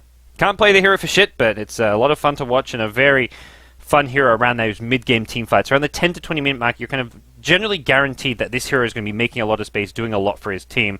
Alternatively, you get farm to the late game and you've got the double Battle Fury, double Daedalus Ember Spirit cleaving and critting through everyone. So that's always a lot of fun to watch as well. So we'll see where the two teams transition from here, from these openings. But for HGT, the Whiz Tiny is what they're going to invest in for the time being. So we'll see what Vici look to do.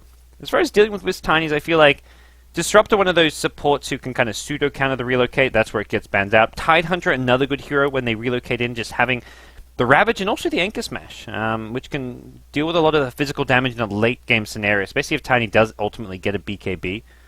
So we'll see the maybe a Tide ban as well. And I feel against Vici Gaming, Tide is definitely a hero you want to ban out, but no ban just yet headed that direction. For HGT, it was a Void Naga ban.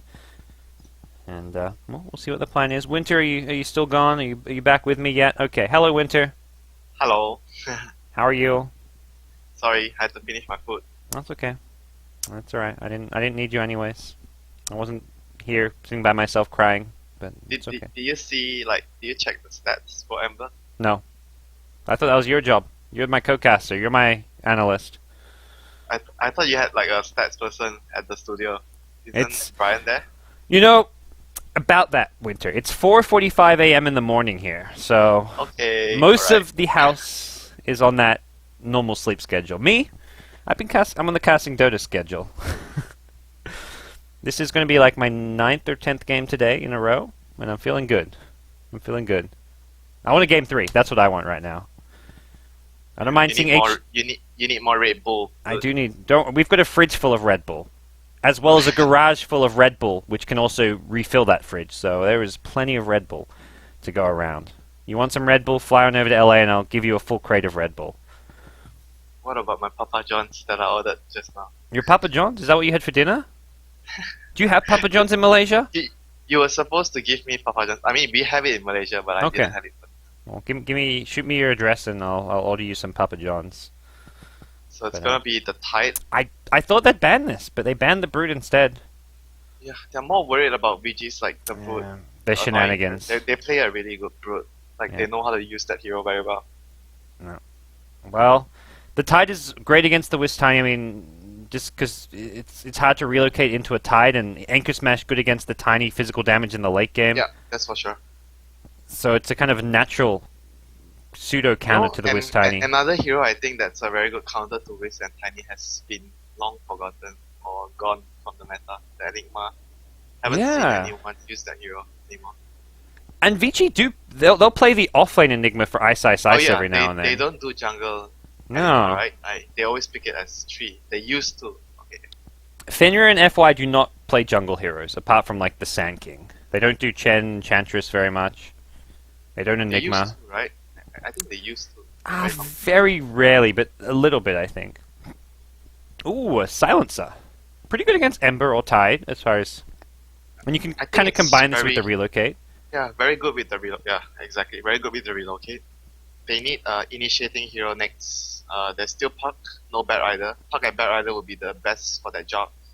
The other one I feel they could go. Yeah, the other one I feel they could go for, which is like maybe if it's a Western team, they will actually pick Legion Commander. Like the press the attack fast, you put it on Yeah. Tiny, it's actually crazy.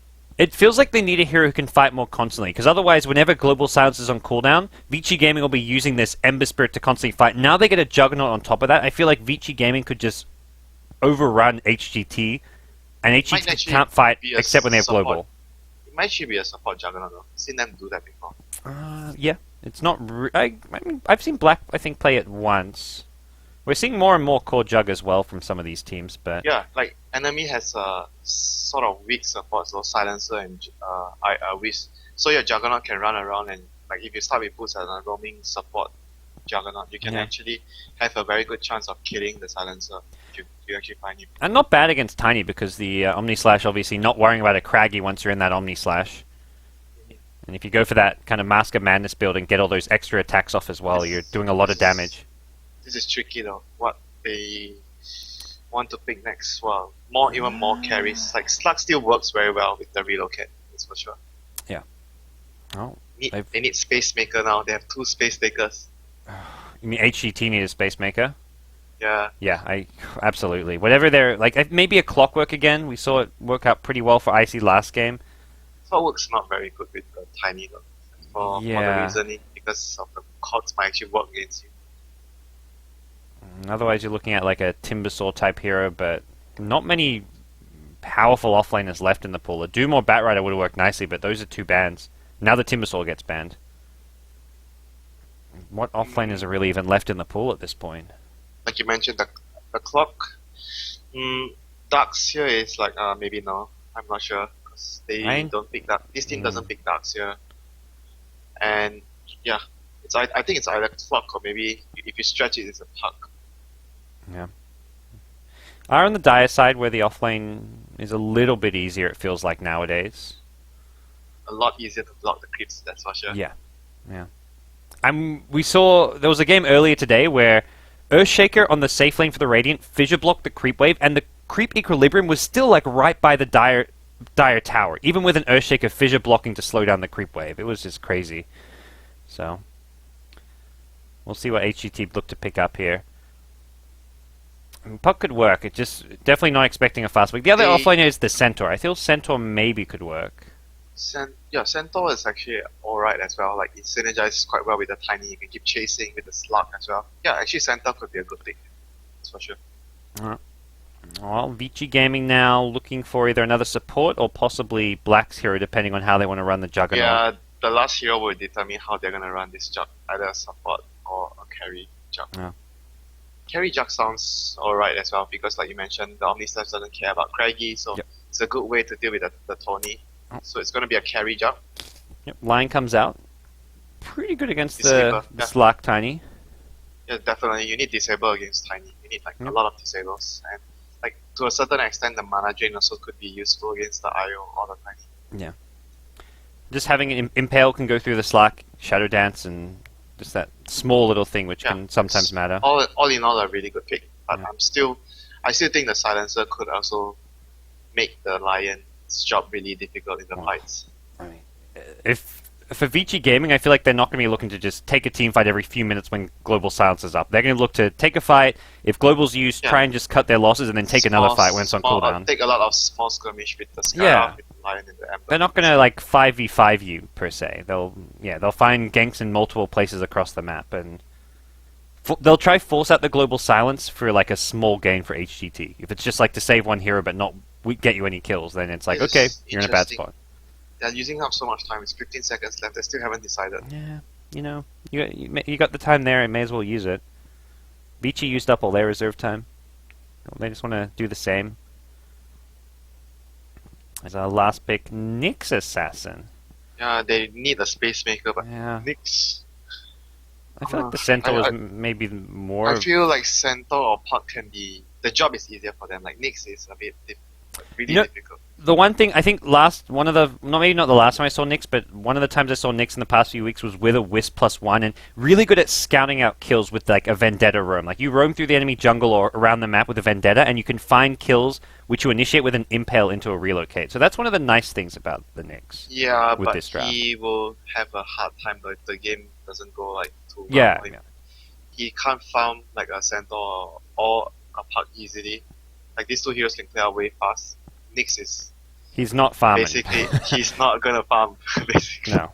It's going to be like a third support for this team, if anything. Yeah, pretty much. Just 3 support. I mean, it's fine because they have 2 heroes Yep. that take up so much space on the map. You don't really want another hero that still needs a good amount of farm. Just need like an arcane boost on Nyx basically. Then you're good to go. Alright, well the Vici Gaming squad's going to choo-choo train it down the mid lane. With a 5-man. Straight down mid towards the enemy jungle, perhaps, as they make a move towards the Ancients here. Interesting little maneuver. What? Oh, I'm lagging. No wonder I don't see it. I was like, what? I'm still in the loading screen of the draft. HGT doing their own little 5-man with Nyx Assassin leading the way, and Yeah, dude, I need to reconnect. okay, you reconnect, Winter. You do you. Alright, I won't stop you. Vici Gaming will introduce them quickly before any action breaks out. FY on the Lion, Black on the Juggernaut, Super on the Ember Spirit, Fenrir on the Skywrath Mage, and it's going to be Jal, or Ice, as he's more commonly known, on the Tide Hunter, using his manager's Steam account for whatever reason, as he's had some Steam issues himself, and some early pull camp blocks here. FY and Fenrir have to be careful. They've got backup nearby, and I don't think you really want to fight into a Juggernaut at level 1 too much. For HGT, they're going to have Kaka on the Wisp. It's going to be Air playing the tiny ZSMJ on the Slack, Pretty Hot on the Silencer, and finally it's going to be Icy playing the Nyx Assassin as both teams looking to secure these bounty rings. Vici Gaming feeling confident they've got the top one. They want the bottom one as well. They're saying, we want both. But HGT are heading down there with 4 heroes ready to fight this one. And it looks like FY not going to contest. So 1 rune going each team's way. Perfect world is evil to me now. Are you telling me Perfect World is not perfect? Is that what Oh you're my saying, god, Winter? I can't connect back to the game. You're doing something wrong, Winter. I don't know. Whoa, Tide's going mid actually. It's gonna be a Tide versus the Wisp Tiny. They're sending Skywrath Jug top That's a good idea. That's actually a and good idea. Ember Spirit safe lane. It feels like securing Ember Spirit safe early farm so we can get the safe phase Phase drums drum. wand is important. Yeah, face drum 1 and bottle, basically. Ice has got a bottle rush build going with 2 branches and tangos, so a lot of the damage though from the Wisp Tiny as far as the lane goes is nuke damage with an avalanche toss, so he still has to be somewhat cautious with how he plays. And top lane Icy not having fun though. Also Wisp not having fun. He fell back, looked to stack some camps, and he's like, oh, I actually haven't got a single camp to use. As Kaka gets his bottle up and doesn't find any way of actually using the jungle just yet. So, Help! I don't think I can get back in. oh no, that's no good. Do apologize to those of you in Dota TV who may not be hearing Winter right now, but Perfect World is somewhat problematic at times. The good news is, well, not so much for this tournament, for the Dota 2 Asia Championships, BTS hopefully going to China so we can avoid some of these sound I'm issues back in Dota TV. I'm back in. It just said wow, we haven't. These pop-up messages normally don't show when people reconnect, but for you, Winter, you get a pop-up message. Alright. All right, hello, welcome back, Dota TV viewers. You've got Winter now. What just happened? Nothing. There's no kills. Some unconventional lanes. The Tide going mid, as I mentioned. The Ember Spirit safe lane, and it's a 2-1-2 from both teams. Although for HGT, it's a dual lane mid and a dual lane in the off lane. Wisp not getting the runes he hoped for here, as top rune will be secured by the Skywrath, bottom rune by the Lion. Nyx is just... At this point, you can leave Black alone top lane, and he can outlane the Nyx Assassin 1v1. That +6 agi. 2 OP. Yeah, he attacks way faster, like the animation wise. Like he's gonna deny and farm most of the creeps against the Nyx. He's even gone for the poor man's shield, so he can just like harass the Nyx, doesn't take much damage from creep waves. This lane is terrible for the Nyx. Yeah. I mean, Nyx loses most one, and that's where I feel Nyx isn't like that good of a hero nowadays, because when he gets these 1v1s, he does bad. He doesn't do that well against dual lanes or tri lanes. Nyx's laning stage is one of like the worst as far as like off lane as solo heroes go. Yeah, but all his spells basically he gets like that's his weakness, but he has very good spells. All of his spells are very good. Wow. Ember Spirit and Silence are going to trade lives at the bottom lane. Ember does get the first blood though, so I guess a small win for him, although death to the Ember Spirit, not really the ideal scenario. ZSMJ now, Skywrath Mage trying to poke his head in and get that kill, but Doesn't have a concussive shot right now. Has got one soon. Needs. He's got the mana for concussive and Arcane Bolt. Fenrir wants to go for this one. Magic Stick. He's baiting him. Okay. Yes, He he is. charges. Fenrir sees it. He backs off, not going for it. So, not going to see the that Yeah, happen. he was trying to bait him because the silencer was coming back already. Yeah. And even without the silencer, the stick charges would have been enough to keep him alive. With the Tengu regen kicking in as well.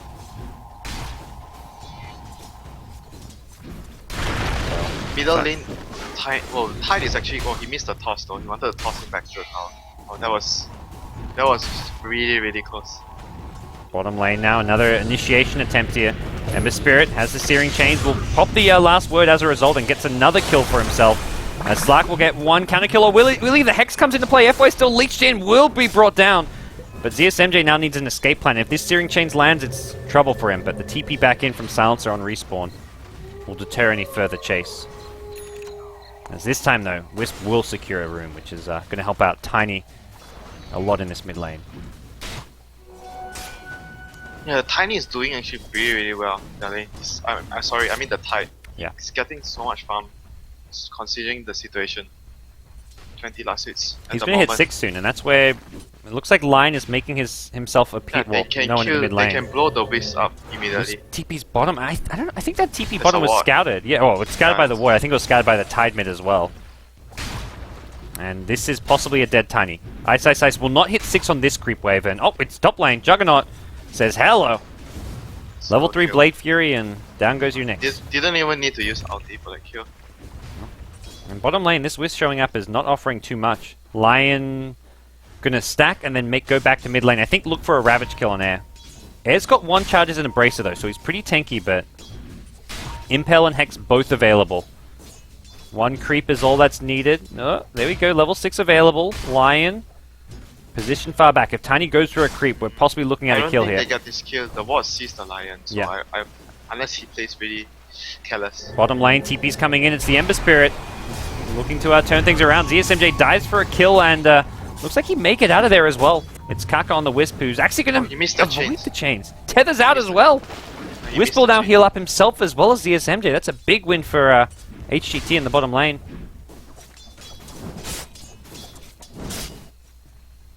Alrighty. Tiny, the Tide is still getting so much more. Oh no, he might want to go for this Ravage. He has mana for Ravage and Anchor Smash. It's only a level 2 Anchor Smash though, so the Oh, yeah, damage it's level to solo kill wasn't quite there. And now we see the Tiny Wisp, or the Wisp in general, come to play. He wants this rune. That would be really nice tonight. No more regen for the Wisp, who actually has 1 bottle charge left, and he wants this Tiny, or wants the Lion, sorry, but the Steering Chains on Air. Gonna prevent that kill from happening, and now Air toss away to the low ground. The second Impel comes in from FY, and 1 or 2 more right clicks could finish off Air. It's gonna be an Arcane Bolt. Air goes down, but at what cost? It's gonna be Fenrir to start things off. The Ember Spirit did get the kill on the Silencer as well, and ZSMJ looking for a double. He'll get it with FY. Brought down in the jungle as well. Here comes Ice. Has a Ravage at his disposal. Doesn't want to get caught up by a Dark Pack here. The Searing Chains will proc him. Possibly going to see a Ravage after this. Yep, he was waiting for the Dark Pack. Then he Ravages. Anchor Smash to finish off the kill. A dominating streak is ended. It's top lane though. The Juggernaut getting dived now, but he has got backup. Doesn't have mana because of all the constant mana burn harass coming out, so there won't be any counter kills here as FY actually in some trouble here. There's a Vendetta and FY hugging his tower. The tower now going to draw aggro onto Icy. Black's got mana once more. He's going to Omni Slash in, perhaps. Impale catches 2. Here comes Black with an Omni Slash. Looking for kills. He gets 1, almost gets 2. Icy has no carapace here, and it's a double kill. Going Black's way at the top lane. A disaster for HGT. Great baiting coming out from the Juggernaut and the Lion, getting the Hex onto the Vendetta Nyx. They were chasing over their head as well though. They didn't expect that the bottle was coming back from the courier. towards Yeah, the they Juggernaut. thought Black was manaless there, but that was not the case. Looking at the farm as well, like the Tiny is not having a good time since the Wisp left the lane. He's not farming as well. Tide is farming a little more, but he's versus 2 heroes, so that's already a lot of farm for him. And Wisp is looking at a very slow level 6. Only level 3.5. There's been no Yeah. stacks in the jungle because it was blocked Just off early, and Just 1 on the left, the medium camp. yeah, it doesn't really count for much. Icy is going to be at the right place at the right time to start stacking this big camp, but it feels like a kind of small little thing that's not going to help not going to help HGT that much. Vici Gaming at least looking good in game 2, trying to force that game 3.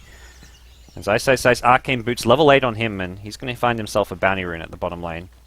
With Wisp getting the illusion at top.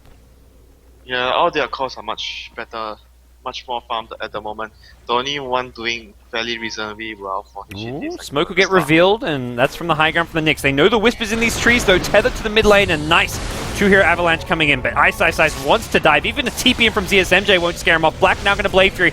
Toss away back to his teammate there, and they'll get the counter kill on Tide. That is not worth it for Vici Gaming.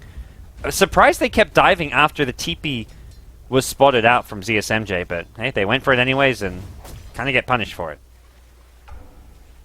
Yeah, they didn't even have Ravage yet for that fight, so very, very unusual dive. They were just feeling they were much more stronger. Juggernaut didn't even have ulti as well in the fight. They didn't have two of their big ultimates. If they'd maybe brought in the Ember Spirit to fight or something, it would make sense, but Ember Spirit's still just sitting at the bottom lane, looking to get up his next little bit of farm, his brace or whatever it may be. And Black now with ultimate. Ravage, similar story for Ice. Yeah, Maybe. they can take a big fight now. Looking at the towers, all the towers are fairly healthy though. If they want to get an objective, I don't think they can get an objective. Maybe get a kill or two would be the best they can get. Yeah. And at this point, HGT needs to try and farm the lanes. They are behind, and if they go out to farm these lanes, that's where we're going to see these ultimates come into play. Try and punish whoever looks to get a bit too greedy in these lanes. Silence is still not level 6, no global silence just yet.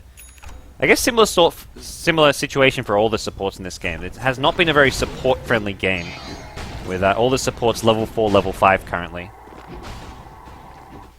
They are just there to make sure every lane goes well for them, which VG supports have made sure that all their cores are much more farmed than if you look at the network.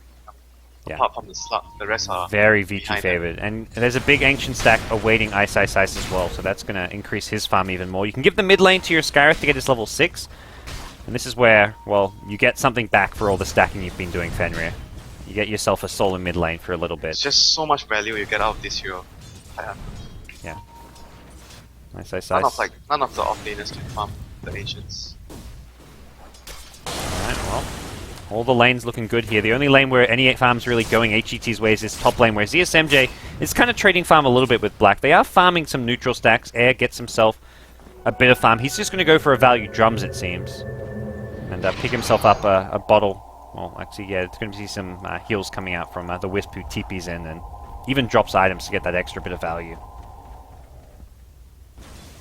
But They already cleared the stacks, and it was just a double stack, I think, so... the Tiny didn't really get so much.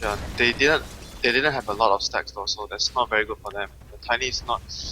He's decent. Usually Tinies have like around 6,000, 5,000 plus average. 5,000 is average on average. Never at this time. 5 to 6,000, but he's only 4,000 on. Bottom lane, Nyx was trying to find a kill on the Lion, who's... Both supports on Vici getting a dedicated solo lane at this stage of the game, which is showing that, okay, we've got a good start. All three of our cores are farming well. They have Let's- Tide. Someone that can use Ancients. They HGT also have has no Jug. one. Jug can jungle. Ember Spirit isn't really a jungler, but he's showing that he can jungle. Super's been spending some time in the neutrals. They are getting more of the map basically at the moment. Oh yeah, so much more. Both supports now hit level 6. Global Silence is up for the Silencer, who has hit level 6. We'll Yeah, see Tide if they has can a- find a kill off of that. In this run, a competent mech, this is gonna be looking for getting at least 2 kills here with the Ravage.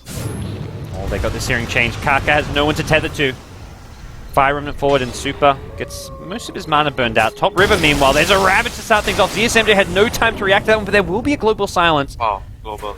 Even without it, I think Yeah, I think he was not gonna okay. die. Yeah, he was gonna be fine. Yeah, there was only an Anchor Smash which wasn't used, so you could have got off like a bit more damage, but that wouldn't have been a kill.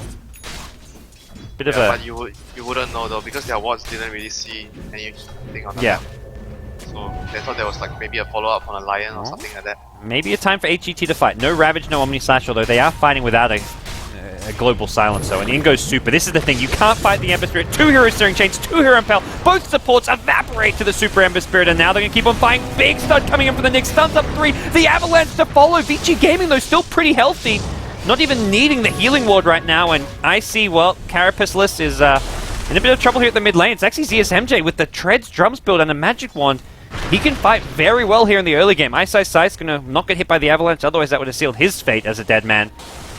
And ends up being a 2-for-1 trade, I believe, on the supports, and That was actually surprisingly alright for HGT. I thought they were gonna Yeah. lose more. Like, but the they had mix like a appeared. 3-hero Impale into a 3-hero Avalanche, but they just didn't have any actual Yeah, killing imagine they had damage. if they had Ravage there, that fight would have been totally gone. situation they're in, and they're going, like, both Tiny and Slack going for drums, realizing, like, if we...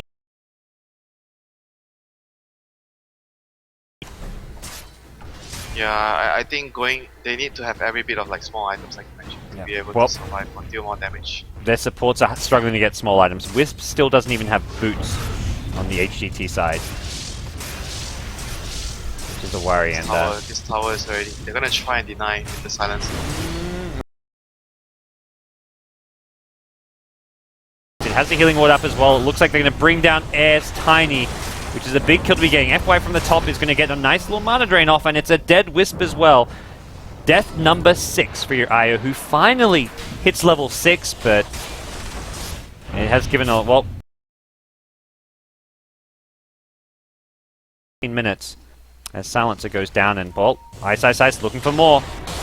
Has got a Ravage in 12 seconds time, but ZSMJ and Icy just going to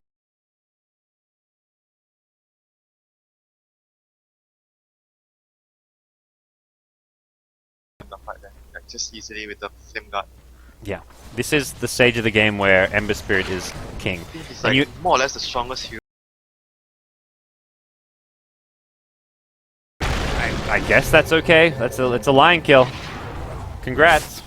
You get whatever you get now. Yeah. Don't complain. Nope. Congraties, you can kill our lion. Juggernaut, meanwhile, will kill your Silencer. Solo, too. So Black actually gets like a ton of XP out of that, and, well, a lot more XP than was gotten by HGT side. Just much more efficient on the VG side. Like, Lion was solo farming, getting XP, getting farm, even though he dies and it's somewhat negated, it just feels like VG are using the map a whole lot better. You've got Tide farming neutral stacks. It's just the part where you have someone. They have someone to farm ancients and you don't. And your lineup is basically also relying on the Nyx to actually get pickoffs as well. So he didn't manage to get anything done, and VG is just content farming the whole map better because they can abuse the ancients and you can't. That's HGT. Black gonna just play it safe. Blade Fury out as ZSMJ pops out. And Tide now with a completed Blink Dagger. We'll be looking for another fight fairly soon, I imagine, with Ravage online. No Omni Slash for about a minute, but no Omni Slash, no problem. Say Vici Gaming. As they'll secure the top rune for Ice, and... Actually, no, he sold his Blink after buying it. Maybe deciding... Did he? Well, I think he's going to get it from the side shop, maybe. The crew is in use, so it seems like they're heading top lane. He's going to get to. Yeah, he's going to go to Yeah. the side shop. It's just... It'll get to him a bit faster this way, and... We'll see Icy doing what he can to try scat out some more kills here. They've got a Sentry Ward ready for him, though. If he heads north along the river, they have they'll see him. one more in the lane, in middle, and one more in the lane at top. They're totally ready for this. Yeah. So, Blink Dagger has been picked up from that side shop, and Yeah, this is the reason why I didn't really like the Nyx as their space maker this game. It's easily Right. controlled with the sentries and stuff. And you have no way of farming as well as this hero. alright. Off to the side, ZSMJ picks up a Blink Dagger for his team, recognizing he needs to fight and create space. At this point, it's the Tiny who you want to get as much farm as possible on. One of the two has to create space for the other to farm, if you want to make it to the late game. It's more or less two of them have to make space for the Tiny now. Yeah. Fight when you can, get whatever support pickoff you can with the relocates like the line we saw earlier, and just avoid team fighting into Ravage Omni Slash. And that's exactly what Vici are trying to force out. They're going for a tier 2 top and mid at the same time. Meanwhile, HGT do get their first tower of the game at bottom. They need to creep, skip, and just delay the push or something.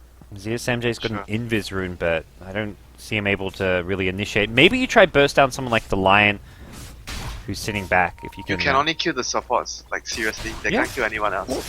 You've got a guaranteed Lion kill if you use the Global Silence, and if you can follow that up with a relocate, maybe the Tiny relocates and kills the Skywrath as well. If you can kill both supports during the Global Silence, I think you can at least trade evenly.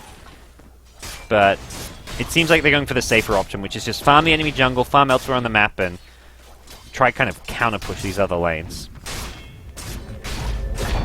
the Nyx has to get his blink. That's a crucial part of it. He's actually farming he's still- okay. Yeah, he's still okay. He's like 300 away. Needs to get the blink ASAP. Seems like a alright timing for him. As Vici will take the tier 2 top and back off. So a Yeah, tier 2 top for the tier 1 bottom, more or less. If you check the net worth, you know how far behind he is actually. Yeah, it's a 7,500 net worth lead for Vici Gaming, who are grouped up at Fort Mid. May even go for something like a Roshan soon if they want to. They have got healing wards, so have got the good sustain in the Roshan pit. Yeah, Here this is comes the time like Icy. VG just wants to try their best to be quick with whatever they do, because like the enemy can farm the map better than them with the slug and the tiny with the wisp. Icy now, Vendetted up is somewhat flanking this this. mid lane. Yeah, showing two heroes top, Oh. middle. Air and Will's the Wisp at bottom lane could be in some trouble. Where's the relocate out? It's coming soon. Air will get stunned on Kaka. What a play from FY! He found the Wisp as he was tethering him with a relocate. The finger will bring down the Wisp. Air will go down. FY. What a player. Meanwhile, in the mid lane, Tide used a Ravage. They killed off, it looks like the Nyx Assassin with the Omni/Ravage combo, and Ice will just TP himself out of there. Black can do the same if he wants to. Nothing ZSMJ can do to stop it. Big plays coming out of Vici Gaming. He's gonna take the tower as well. But that was Yeah. a really good rotation. Skyra.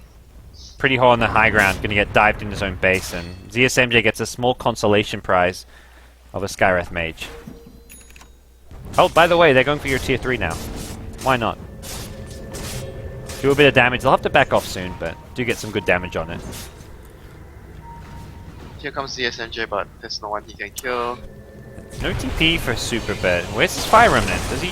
He's got one right by himself. He's actually in a bit of a predicament here. Has the phase Okay, he drums. doesn't and have mana. Okay, he barely has mana. 150, he just got 100. He's just going to phase out and possibly go for a rune here as the 20-minute mark about to hit. He's going to head bottom as Ice heads... No, Black are going to take top. The triple bottle for this Vici Gaming team. And bottom rune's actually going to be taken by ZSMJ. So Super maybe going to be forced back to base to heal up at this stage, but no big issues with that. Vici Gaming looking alright here in Game 2 after losing Game 1 of this best of 3. Yeah, they're very much in control of this game. The tiny... he's only just going to finish his axe after he's very, very far behind. Like, even with the axe, he needs BKB to be able to at least fight. They have no ancient stacks waiting for him. Yeah, that's basically, like, he needs a long time. If there was like a triple, quadruple ancient stack, I'd be like, okay, there's... Like, he's maybe got some catch-up farm to go with the Ag Scepter, but there's just nothing. Nowhere on the map really he can find good farm either. If you look where the Nyx is farming, you know how desperate they are. Yeah. It's not enemy jungle. And Vici may just be going down the mid lane. They've got Omni/Slash back up, Tide Ravage in 25 seconds, so if they suspect HGT of committing a lot of heroes to the Radiant jungle and bottom lane, they could try and just force a high ground mid, but... Give me ZSMJ. DD Rune getting popped here. Is he actually going to look to fight around this? Blinks in, gets a nice... Ward deny. Needs to be careful here. The Blink Hex was not quite there, as he's going to even Shadow Dance away to be on the safe side. Icy caught by Searing Chains on the Radiant jungle will just TP himself home, and looks like Roche will be taken by Vici. They need to move to this tiny top or something. Just push the lanes as soon as possible. Slug needs to cut creeps, and because after this Roche, they're just gonna run down their middle lane. Yeah, and they're not really pushing out these lanes at all. They have 1 minute at most tops. Here comes the Courier to get the Ag Scepter now. I guess that's Air doesn't want to go push out a lane until he's got this Ag Scepter in hand, which is kind of delaying things right now with the Courier a bit late there. Time though. 1 minute tops. They need to push out the lanes as far as possible. Like VG is gonna 5-man down after this. Everyone pretty much ready to go. Super has his Manta style coming out on the Courier, so he can use that to get out of that global silence. Oh, they're actually gonna go for the remaining tier towers first before they go mid. It's a good amount of map control as well as money to be picked up. Yeah, but they are very strong already. They can go high ground anytime they feel. They actually TP line up top, so it seems like they're going to take these 2 towers, but they're definitely not going for a high ground push. Even TPing Skywrath. They want to kill the slug pushing. Oh my god, this is the cheeky plays. Vici Gaming show 3 core heroes. Slug's like, I'm safe, surely. There's 3 core heroes on the map. This is where you go for the counter push Oh, at he's top. gonna die. He's dead. And he looks very dead. Dark Pact is coming. They've got to wait for the Dark Pact. There it is. This is your Blink Hex opportunity, and Global Silence going to be used to save his life. Relocate in as relocate. well. They're not going to get any kills off of this. That's the problem here, and Wisp may even die if he's not careful. Here comes Blink. Ravage onto the Wisp Tiny. They killed the Wisp to start things off. Air's next on the chopping block if he's not careful. He'll get himself out of there, and it's going to be ZSMJ on the backlines. He was trying to bring down the line, it looks like, and... This is okay though, they lost only a Wisp and they can farm the lanes. Well, It's okay. they lost a tier 1 tower and possibly more here. ZSMJ does not have ultimate. Black's maybe looking for a kill here. Can he get the chase? No, won't be able to keep up, but it's going to be a tier 2 as well. I don't know about okay, but it's possible. Yeah, if they can't defend the tier 2 then it's not okay. Yeah. Super and Black just easy pickings. Both Jug and Ember Spirit with Manta Styles up now. Yeah, I actually thought the slug was dead for sure there. They didn't use their spells very quickly though, then the silence. I thought they just needed to drop the Impale and then the Sky Yeah. out the end of the He was waiting, like he waited a moment before he dropped his Impale. But it was still a good win. They forced the global and they got two towers right at bottom here, the tier 1 and Yeah. the tier 2. And they defended their tier 1. Nice Ice now working on Shiver's Guard. Really nice aim to have against Slark as well as Tiny. That's going to kind of cripple some of their damage output. And it's kind of the Ice thing. He doesn't go for that refresher as much as he likes going for these kind of tankier, more team-oriented items. I mean, I guess refresher's team-oriented, but in a different way. No Yeah, global. I We're taking your high I ground. think the Shivas helps a lot. It's definitely better than the refresher. Deadline. Here comes ESMJ from behind with a BKB. The Anchor Smash going to somewhat get rid of his physical damage, and Need to FY get the just healing juking wall. around. All he's going to get is the healing wall. They're also trying to body block his pounce so that he can't get out of there, but the blink will be used, and back to the high ground we go. Air gets the tower denied, but that's a small victory here. The Omni Slash Gush onto Air. Blade Fury through. Relocate back. It will save his life, but now they can just focus the racks instead. Icy dead on the next assassin, and it's looking like HGT are in all sorts of trouble here as Rack's going to be claimed for Vici Gaming. Don't have any ultimates though, so HGT may look to at least mount a defense here, but it seems implausible as Kaka gets sniped by the long-range initiation. ZSMJ blinks into a Hex. Global Silence gonna probably save his life here, but they say, okay, we're not getting the kill, but we got your racks. Black still has Aegis in hand as well, so they won't commit to the range racks. Not a big deal. Yeah, they just need to heal up. They still have Ravage. After everything, they still have Ravage. Nice Ice just 300 away from the Shiver's Guard now. I mean, you BKB and go in with the Slark at this point. The Shiver's Guard is actually going to somewhat probably get Yeah, you reduce need- his damage by like you 20 to need 30% To even. use the Dark Pack as well to take out the Anchor Smash. Yeah. If he Anchor Smashes after the Dark Pack, that's during your BK and it hits you during your BKB, you are not killing these supports. Nope, you're not, definitely. Not to mention the Shiver's slow, which is going to mean he's doing even less right-click damage. Yeah, this is a very tough game for Slug. With Tiny doing what they can. Tiny is working on the BKB you mentioned, which will allow him to fight a little bit better, but Vici Gaming still have Aegis for, well, 40 seconds. They're not going to be able to go for another high ground push while they have Aegis, but I don't think they're really too worried about whether they have Aegis or not.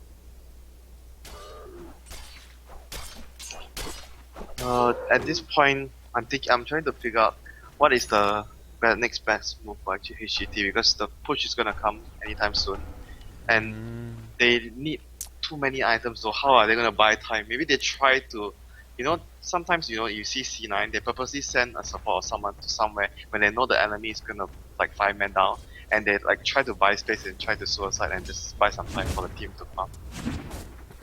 Maybe even like some backdoor onto these tier 1 mid, like tier 1 mid and tier 1 top towers try with a something. relocate. They need so much more time though Yeah. to get items. Oh, Ember. Ooh, gonna miss the combo. Didn't get the Sleight of Fist off. But looking for that long-range initiation, which has worked time and time again. Without BKB on the Tiny, I don't see how can they win the fight. Yeah. He's Seriously. trying to farm it here, and I feel like if he'd gone maybe for a relocate for the tier 1 mid tower, I guess it's really risky. If they TP in and kill your Wisp, then you're stranded, but...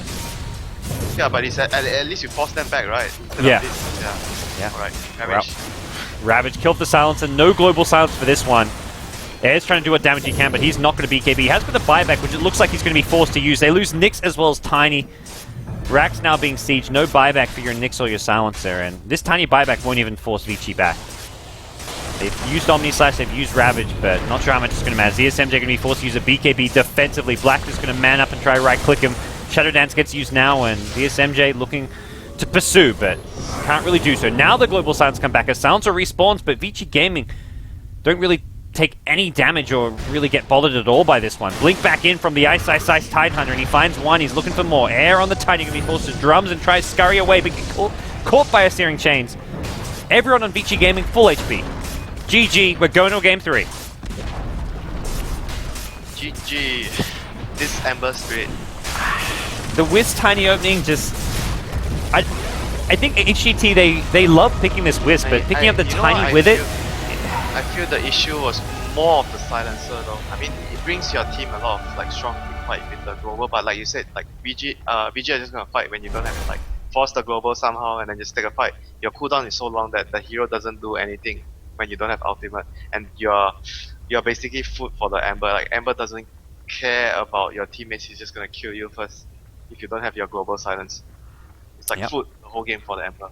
Well, that gives Vici Gaming a chance to make it to the Grand Final still. We're tied 1 apiece, and HGT and Vici Gaming are fighting for that slot in the Grand Finals against LGD. We're going to take a break. When we come back, we're going to see who's going to the Grand Finals, which takes place, I believe it's the 10th of January, next weekend.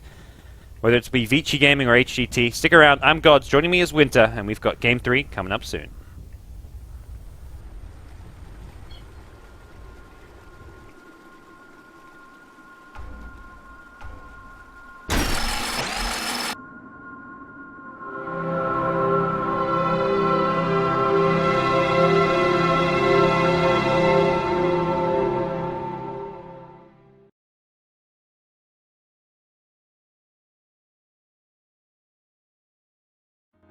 Breathe me in.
Welcome back, everybody. Time now for our Game 3 decider between Vici Gaming and the Hyperglory team in the loser bracket final. Winner of this advances to the grand finals where a best-of-5 awaits against LGD.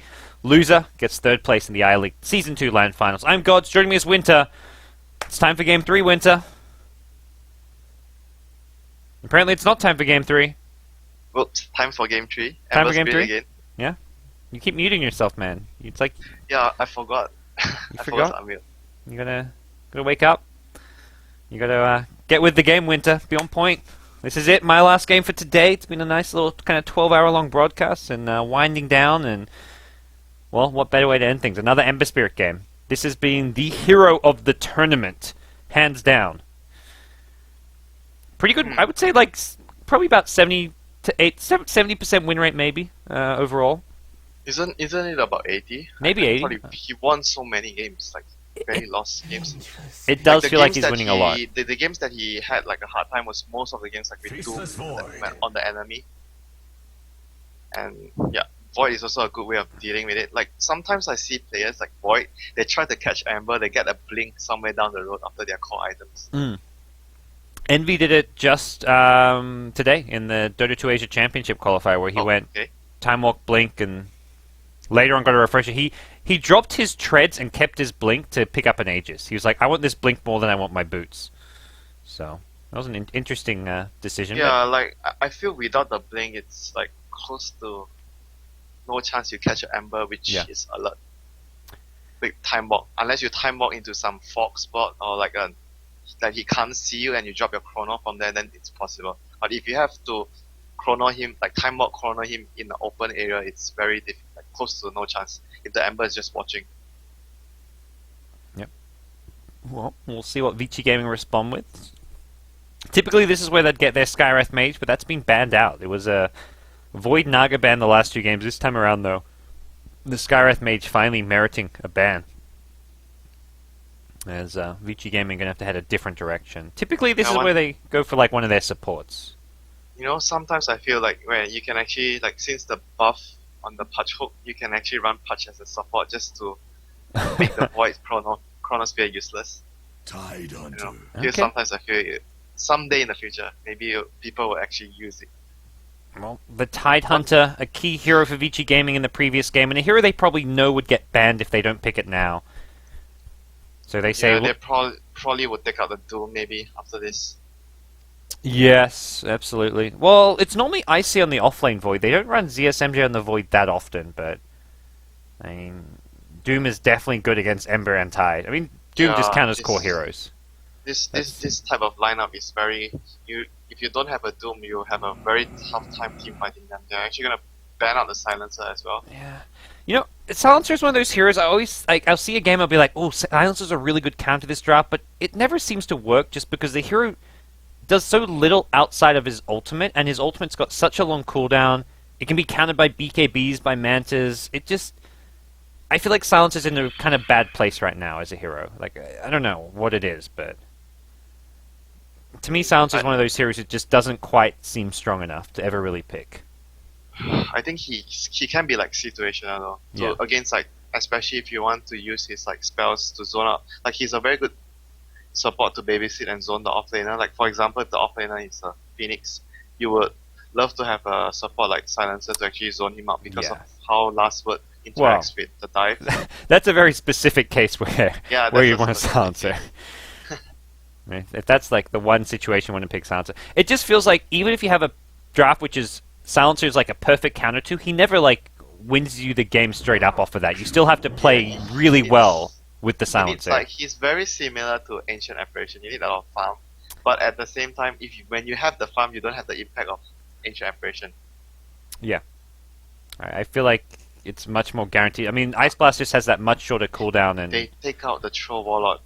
I think it's a good ban. HGT have run this once or twice throughout I-League, and this is a really powerful hero as both a mid hero and a safe laner. His ultimate combined with the Void ulti, yeah.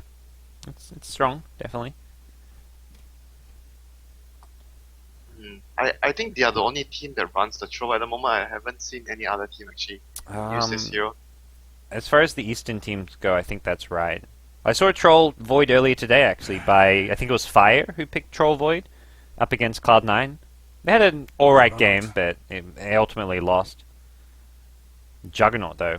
This is probably ZSMJ's hero. They normally run this Icy Void. Yeah, it's going to be offlane Void unless they want to do offlane Jug. They did offlane Jug in the previous That's series true. or Yeah, something. yeah. Icy... was that? Yeah, Icy was on that. But I'll see how things look to pan out here. They've gone like offensive with this Jug as well, where they've gone like look to contest some kind of a farmer, but it does give like a Void versus Tide 1v1, which is not a very friendly matchup for Void. That's terrible. Yeah. Void. It just feels like you can't really send either Void or Jug 1v1 against the Tide. You'll be under severe handicap on Anchor Smash like melee hero. It's very difficult to lane against Tide. And I think this is where the Tide is a really good pick against HGT especially, because you know this is one of the few teams in China who will offensive tri-lane, but they also pick these heroes which are very hard countered by Tide in 1v1s. Like they go the Void, the Jug. Yeah. They don't pick these lane heroes. Yeah, they're not going to pick a Viper. They're not going to do safe lane solo a Viper versus the Tide and then offensive tri-lane a Jug. That's just not something they do with Icy. He's on the Clockwork, he's on a Void, he's on a Jug maybe. They pick in melee heroes. Specialists, basically team fight specialists. Yeah, and this kind of means HGT can't go for those offensive tri-lanes they like to go for as much. So yeah, and Vichy can pick like greedy supports. But wow, Okay. that is a Shadow Fiend again, again. I guess you go back to what works. You'll be at least have that confidence factor from winning game 1 with the Shadow Fiend, and we'll see how things pan out here. The Void may just be their offlane. They haven't got anything to really synergize with the Chronosphere. So if this Void is going to be an underfarmed offlane hero, It's you're not. like a clockwork now, basically. You can Omni Slash into the Chronosphere, which is something alright, but it's not exactly obvious damage synergy there.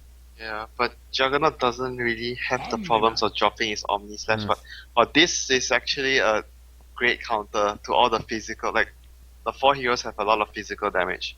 Yeah. Like Shadow Fiend has like half physical, half spell, but Omni deals with everything. It's a good Essentially. counter, but they have nothing to really slow down the SF or try gank him. I feel like SF is going to do well in the mid lane and then have a lot of jungle farm to fall back on. Remember what happened in the first game? They were trying so hard Yeah. to actually stop the SF. They knew it's important to actually not let the SF have a very easy early game. Just farming, like it's Radiant side as well, so he's gonna have like the jungles stacked up all the time by the supports and gonna be like if he goes like untouched, he's gonna be very farmed this game. What kind of carry hero do you pick for black here with like looking at like you're probably going late game against a Shadow Fiend, maybe you've got the repel, like what kind of hero do you want to see black on? I think Medusa might be a good option as well. You have Omni Repel, then Medusa just like with Lincolns, usually you get Lincolns and Repel on you. They can't defuse your Repel and you just stand up front and hit. That's a good way as well. Oh, I'm thinking maybe another Terrorblade one even? Would you Terrorblade here? Terrorblade. I feel Terrorblade might actually be very easy to kill, but yeah, could work. I'm not sure. It just feels like the Medusa, like a Medusa that's so tanky. With the Omni Knight, it feels like it's very safe. Okay. It's kind of the LGD strat where they just 5-man later on, like Medusa rushes Skadi, and then you 5-man at 25 minutes. Tide plus Omni Knight though, your Medusa is like a boss. Yeah. And Ember Spirit's so good at fighting around those mid-game team fights, so Yeah, I'm not sure about the Bristleband. That seems like an odd choice. Oh, Chen.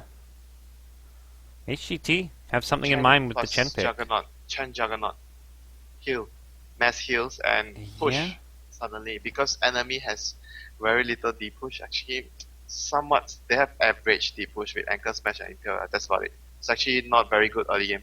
And Vici have no counter push. It's not like they can pressure other lanes unless this last pick is something like an anti-mage or something, which I wonder if that's even the approach you take after seeing something like this. Yeah, I think the Medusa might actually be good here because he can actually spam, like you have a hero to spam out waves with the Mystic Snake. No, this is the Black the Invoker. main... Are you going to do... No, maybe it's super, you might need Quaspex Invoker in this game. And then run like black on a safe lane Ember Spirit, or I mean, I guess it's almost always super on the Quaswex Invoker. And it opens up a lot of like chances. More like usually the Lions coming to middle is not so easy to kill, but if you have Quaspex Invoker versus Shadow Fiend, you can set up with a Tornado so the Lion can come in to stun or attacks. Yeah. There's not really many setups for the Sunstrikes as well if Black does play a safe lane Invoker, but it looks like it will be Black picking up the Invoker, it's actually unless they gonna swap be- it. Does he ever play Crosslegs? I actually can't I think remember. I've seen one game ever where he did it.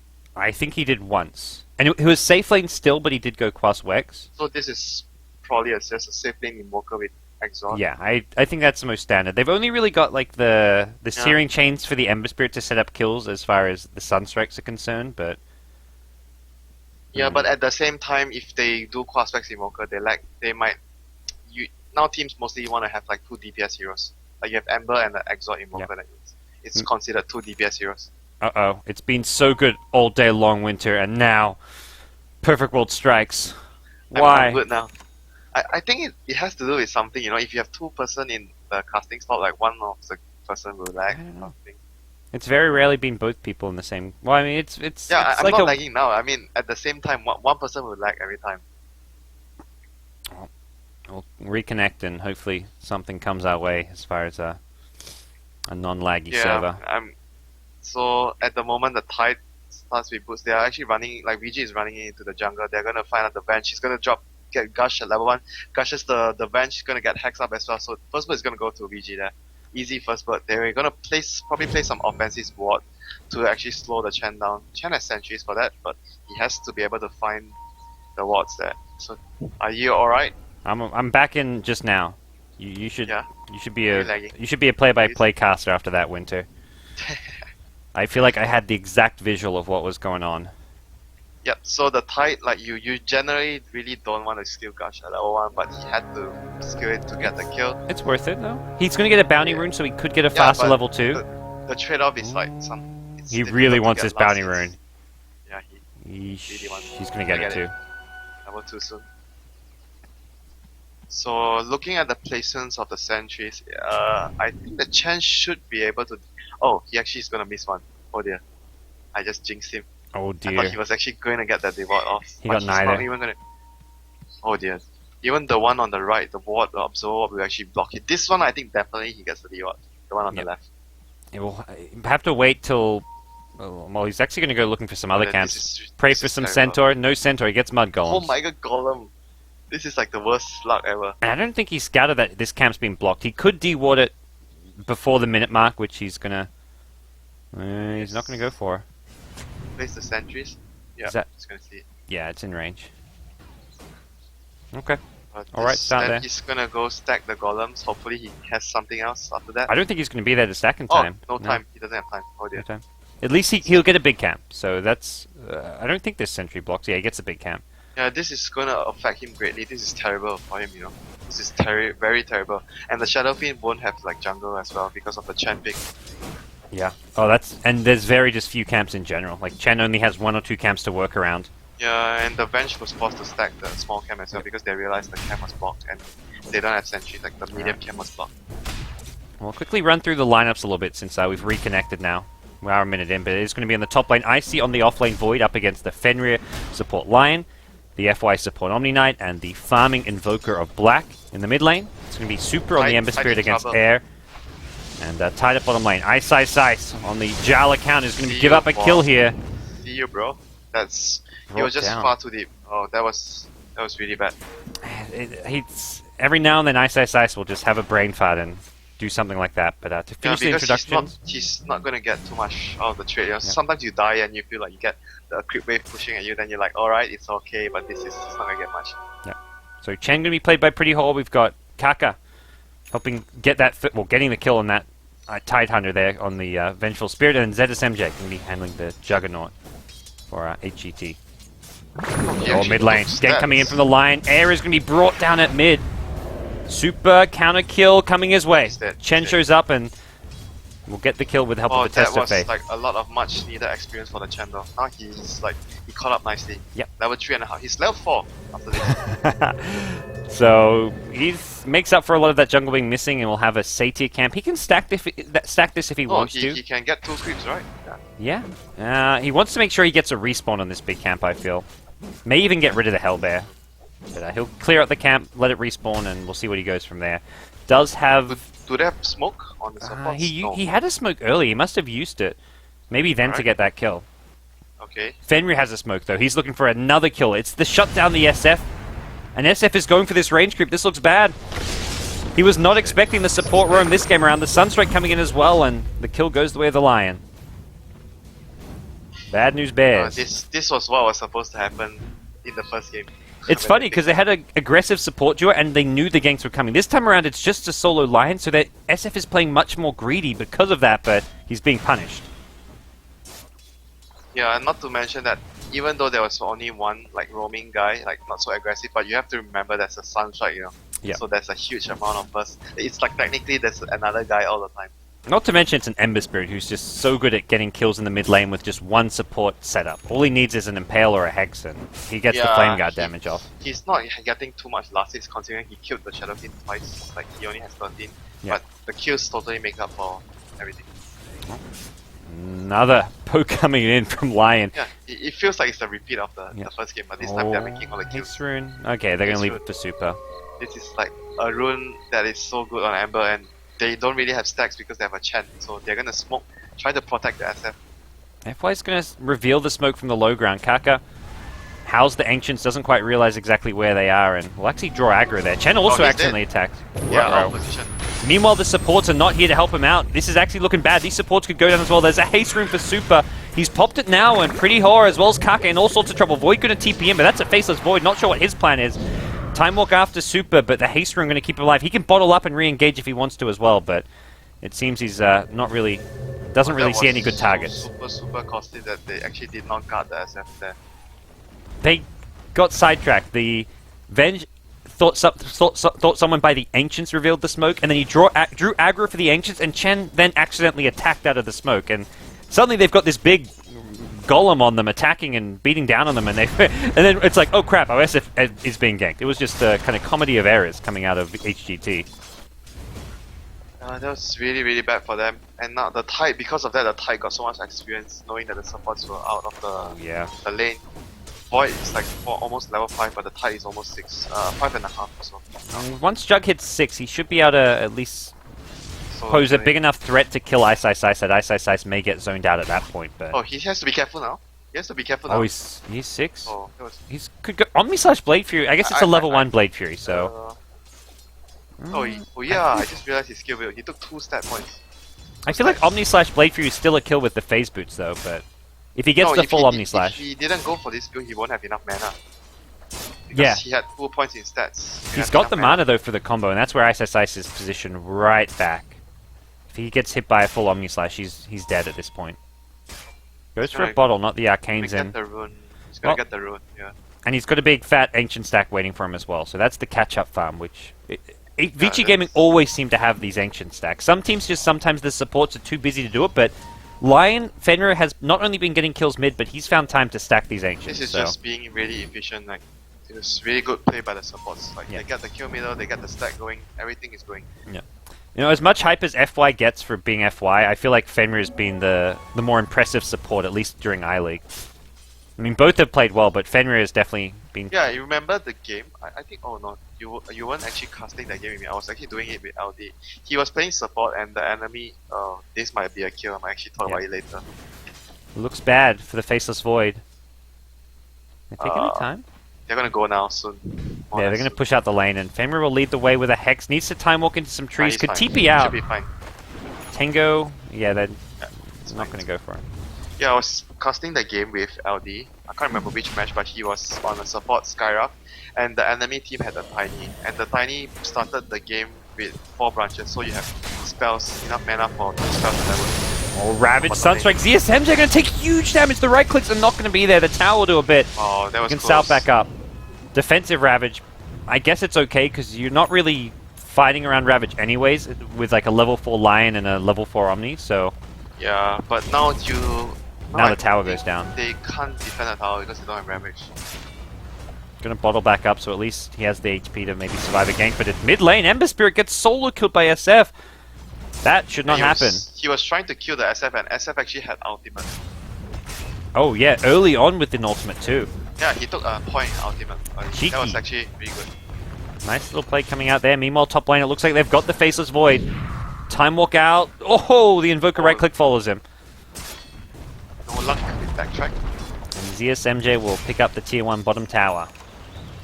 So up to 1200 gold. The double siege creep push, jeez. And mid lane air, this time around he's got no ultimate, but will look for the raises, and Super taking big damage. There's a long raise rage in 2 seconds here, but the bottle up will keep the Ember Spirit alive.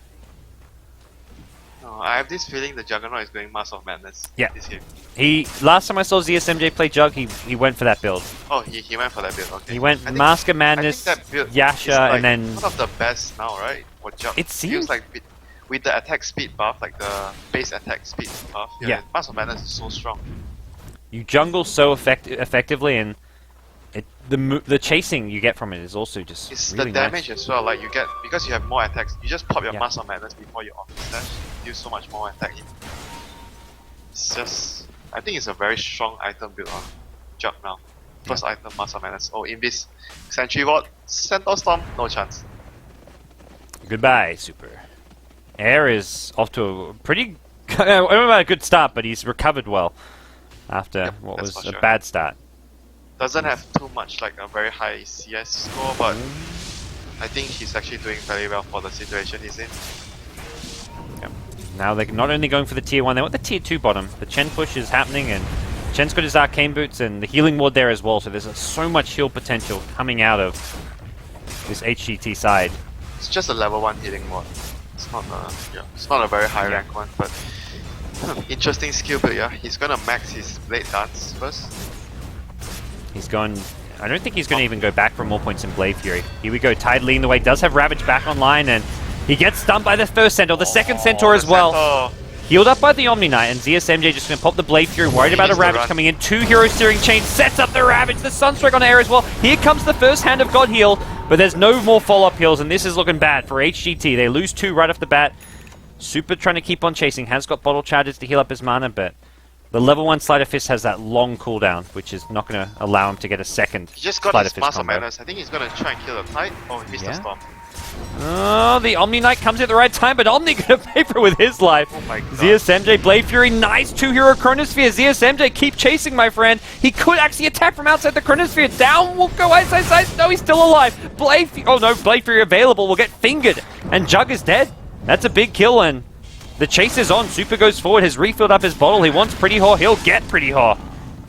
HGT just being somewhat outnumbered, it feels, in this ongoing teamfight here at the bottom lane. Maybe if the communication was better, they would have actually killed the Tide though, because he was backing off when the Void went in. Yeah, He the definitely Jug... could have gotten the kill on the Tide, because the Chrono was actually very good. He could could have attack, attacked yeah. outside, yeah, outside of the Chrono. I don't think he quite realized Void was coming in and going to hit that perfect Yeah, 2-hero that was just Chronosphere. communication issues, I think. He went in without telling his team. Or maybe he did tell his team, but his team didn't listen.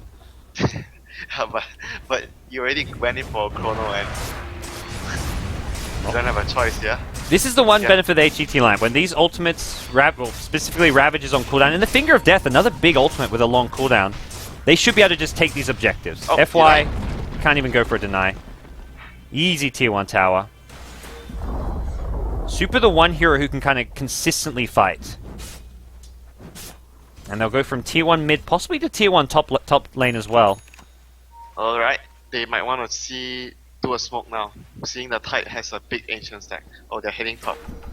Yeah. Give up a tower for that. And they spot out the Tide, so they either No, they what? take the tier 1 top tower or they look to try and gank This the Tide. This spot but is really unfair, man.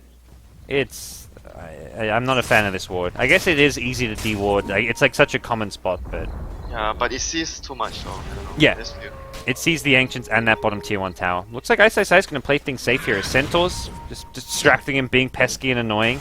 And Chen can always pull these Centaurs to him in the jungle, looking for this gank. It's Black at bottom lane, being ganked out, and he's going to be careful. It's gonna Chen minus will- the Centaur maybe. Yeah, I'd love to. It's up in a couple seconds, or... I'm going to hold on to the Midas for the time being. The tier 1 top tower did end up going down. Meanwhile, the tier 1 mid being sieged here. Kak going to throw out the Wave of Terror and look to keep things alive here. ZSMJ is going in once. Ice Ice Ice right as these Ancients start getting low, and Oh dear, Omni this Slash is a bad out. timing. He's dead. He's dead. going to try hide in the corner, get as much farm as he can. Actually gets the Ravage into a TP. ZSMJ gets the Omni Slash No, cancel, no and way. There's no way. Chen gets the last hit with the Test of Faith, making sure it Oh doesn't my get denied. God. Meanwhile, Void could defensively Chronosphere, will do so. Has a TP, Sunstrike. Bullseye! Black gets the snipe. So both ultimates, big ultimates used for defending yourself, but both heroes still died in the end. But Vici lose their Ancient stack and also going to lose Roshan. I guess Ice got maybe half of it, but... No, I think it was still very bad. The bigger ones weren't dead, you know. Yeah. He only killed the smaller ones. Exactly. The ones that gave a lot of gold got taken. FY, realizing Roche is going on, tried to go in there, and now the physical damage is more... Well, that's race. not going to help. Right. Test of Faith. There we go. So, things not looking too great for the last few minutes of each game. They're still up 10 kills to 7, but dead even on farm between the two teams. And I guess that just comes down to those observer wards over in that area around the Ancients. Were just the key factor in that, giving HGT the intelligence to know that what VG is up to, and they can decide what is their best next course of action. This void probably would want to get a diffusal this game. That's all. Yeah, I guess even Jug, it's good on Jug. You get so much agi from diffusal, yeah. especially when you level it up.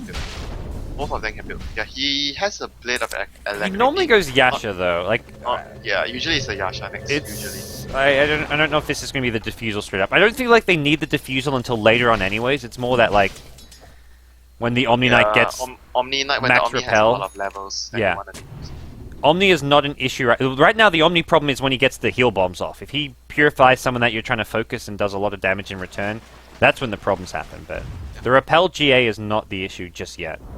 Look at the difference between this ward and this ward. Like, sees so much less, though. It doesn't see the ancients, basically. Maybe worried about the D ward happening now, but also it gave him a bit better vision when they were roshing. But HGT looking for pickoffs behind the tier 2 tower, not going to find anything. Instead, it looks like possibly a free tier 2 tower, but Ravage still not available for 10 more seconds. SF is already TP'd out top though, so if Vici want to fight this, they can choose to do so. The backstab is coming from the Omni Knight. No GA, ZSMJ going to Blade Fury TP, and nothing to cancel that. It's going to be a sacrificial lamb in the form of a Juicy Chen. He's going to lose all his creeps, maybe. They should actually try to kill all his creeps. It's only Omni Knight nearby. He's going to respawn and he can test the faith them to himself. Did they actually see the creeps? Like, it's huge, you know, if you kill the 4 creeps. Yeah. He takes so much time to actually get ready another army, and it's really good for the team. He can, as long as he hides them and keeps them away. He's gonna resummon them. Yep. It's gonna be 5 seconds. I think it's too late. He He's can fine. even clear camps. Yeah, he's gonna save all. This is so annoying. Here comes your Invoker. Has he got a Midas for one? Yeah, he's got a Midas in 2 seconds, and it looks like he'll at least get one of them. Centaur. Yeah. Easy Centaur in there. The Test of Faith has not been used yet. Chen man, be careful. That army is valuable. Full creep wave gets skipped in. There Using we it go. now. Using it now. Feed some skeletons. What a sin. And, uh-oh, it's Ember Spirit. Getting spotted out. There's a lot of heroes rotating towards him. Level 3 Time Walk. Oh, they're actually extremely poor for 60 minutes. Who is extremely poor? Ember is actually quite poor for 60 minutes. Yeah. He doesn't have much. Shadowfi now has his BKB for the HGT Oh, he side. actually has the drums completed already. I thought he hasn't had the Okay. drums yet. Looks like he... The Tide's got his blink back at base. Going to be brought out in the career now, and this is something HGT probably expecting fairly soon. No, the thing is, like, they have BKB against, like, not sure if they're actually too worried. Like, the Juggernaut is a hard hero to hit with Ravage because of the travel time. And the 2 supports will be, like, behind though, so the Void is also hiding. Like, I don't think the Tide can initiate efficiently. Like, he needs, like, someone to start a fight, and in the midst of the chaos, he comes in with Ravage. It looks like they want to at least get tier 2 towers using the Aegis, which I think is the better idea. I don't think they're going high ground anytime soon. They're going to go for the Ravage.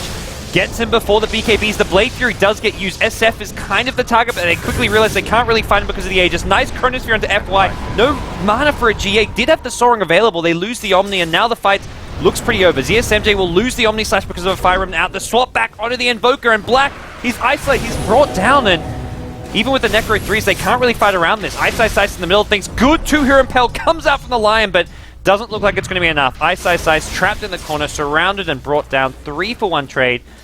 The Venge casualty doesn't really matter when you get that minus damage aura. It's a max Vengeance aura as well. A lot of minus damage coming out The here. Shadow Fiend didn't use BKB the whole fight. Oh, He's still got Aegis! Vici Gaming in trouble. Okay, Aegis only for another 15 seconds. That's the good news. he needs the mana.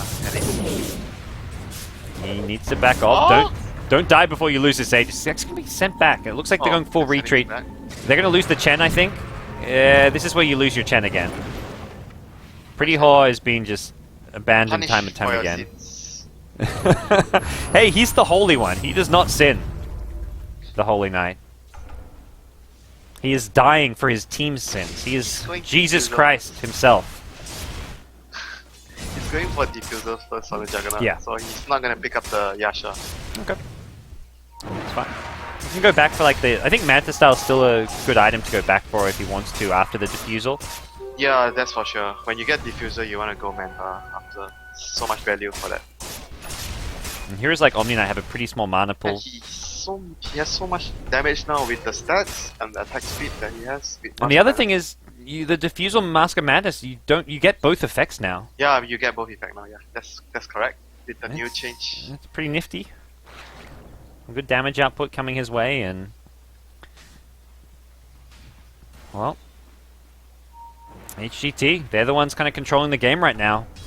I mean, the Black Invoker feels like something Vici Gaming wanted to fall back on for a Game 3 decider, but I'm just not sure if it was the right pick to fight into HGT's lineup this game. Like the Exort Invoker especially.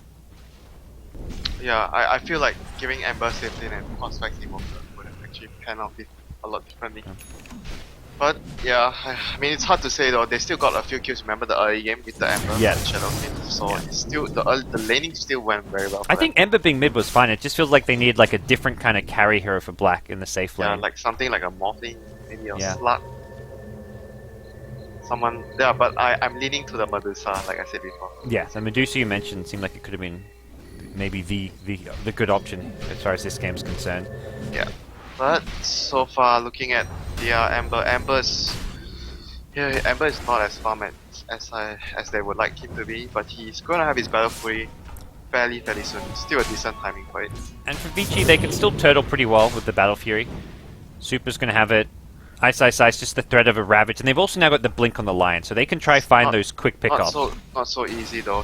Because like if they want to push soon, when they come up, your Battle Fury doesn't do so much yet. You need like one more item before you can actually deal a lot of damage. Well, HGT staying efficient with their farming, have Ancient stacks going their way, they're farming neutrals. I see himself on the Void isn't really doing much damage, and he's going straight for a BKB. Yeah, I'm not sure about that though. Going for the BKB. Yeah, but it's like because if you go BKB without like Mask of Madness, you don't have a farming item, so you are very slow in your progressing in your next few items. It feels like going for the Mask of Madness and then going back to BKB is just like the Yeah, I understand safer why way. he wants to get a BKB. Like his initiation will be like very confident because there's so many disable with the tight stun, maybe cold snap, and then the Lion Hex and the Impale. So you want to be confident when you jump in your BKB. But at the same time, this is at the cost of his farming speed. He's gonna be, I feel like he's like making himself a support because he's buying a BKB first. And the Chronosphere, it's not like they have a lot of damage inside the Chronosphere to guarantee kills. Like if you Chronosphere just Like you mentioned, they have like Omni Slash and like maybe the Race. Yeah. The Wave of Terror helps the physical damage a bit inside the Chrono, but he's still not hitting that hitting hard at all. It doesn't matter if they have GA Yeah. and you want your Juggernaut to be diffusing it. That's the most It seems like the plan is to just hit the Chrono on the Omni. Even if it's a solo Chrono on Omni, like last fight, that helped them win the fight just by Chronoing him. Yeah, that's for sure. Omni is like one of the key heroes here. Like he's like keeping everyone alive. Nice little lane ward gets planned by Vici. They get a lot of intel about what's going on here. It looks like they may want to try and catch HGT by surprise. They have vision of the back lines. Super gets repelled. He's got his Battle Fury as well. These two heroes behind. They're going to force out an early BKB on air. Full retreat. Ice is ready to go. Has the blink. They've got vision as well with this Observer Ward. They want to try and fight around this.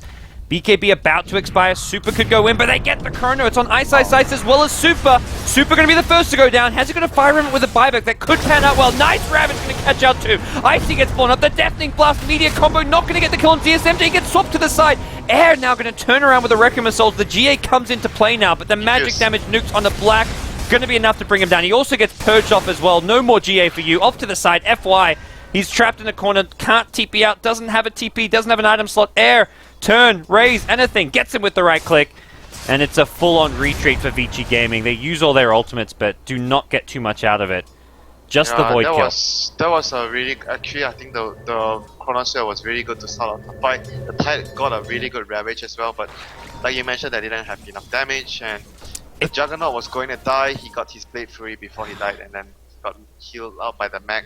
Ember is there. It feels like they can get one kill with a Finger of Death, and any other kills, they're only getting if Ember Spirit's alive. Killing off the Ember Spirit just wins HGT the team fight. If he had a buyback there, and they used all those spells just to kill him, and he buys back and turns, I think then Vici Gaming turned the fight around, but he just bought his Battle Fury, so there was no buyback available.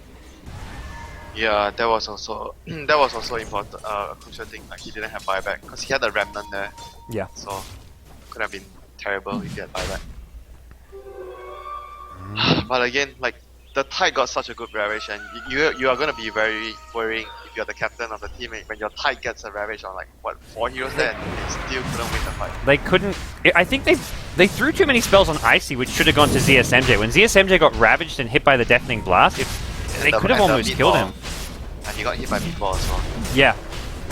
But Fenrir goes in looking to make a play. He gets the Roshan kill, but they got the last hit on the Rosh. Aegis goes to Air still, and that's probably what the bigger prize at this stage of the game. Fenrir in trouble does get purged off the repel, and Ice himself can be brought down by the Shadow Fiend. It's a double kill for Air.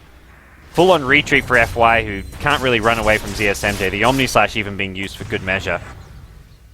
As this may be time for a high ground push. That Ember's, at least the Ember got the last hit though. He got a huge amount of cash for himself and his team. This fight he will importantly have buyback for the high ground defense. The buyback, he will definitely have buyback for the high ground defense. It feels like he's definitely going to need it. We could Ravage see Black stall a bit. And Ravage should be up. Yeah, they can stall for these respawns at least. So HGT, if they want to go for this, are going to be fighting into the full Vici squad. He spent his item, so he doesn't want that buyback. Oh, the Ember Spirit, he buys just a broadsword. Buys... Oh, that's a risky play, I feel. They need to kill the healing ward, but how? Forward Spirit, I guess, maybe? But Ice doesn't want to invoke Forward Spirit. I mean, Black doesn't want to invoke it. Lion gets the snipe. No more healing board for you. Fenrir, though, up against the BKB SF, will be kept alive by Purification. Tier 3 tower getting low. Chronosphere comes in, catches out just FY. Still a nice kill if they can get it, but the Ravage going to catch out 3. The Tornado Meteor combo. They get the SF. That's just the Aegis to start things off. They got a GA to follow. FY now being focused after getting purged off. But Icy and ZSMJ in trouble. They get healed up by the Chen Hand of God. Air now trapped in place in the front lines. He's doing a man fight. Gets a couple kills on his way out, and ZSMJ is just beasting right now. 4 dead on the Vici Gaming side. The buybacks have been... Actually, no, there's a buyback on the Ember Spirit. After getting a few kills, he can come back to life, and he's going to need to do it. It's Vici Gaming on their last ropes here. They've lost once already in this tournament to HGT in a 2-1 fashion, and it's looking like we could see a potential repeat from the Vici Gaming Slayers. As HGT back off with a Tier 3 tower, force out the Ember Spirit buyback, slow down his item progression, and it still feels like HGT are just getting further and further ahead.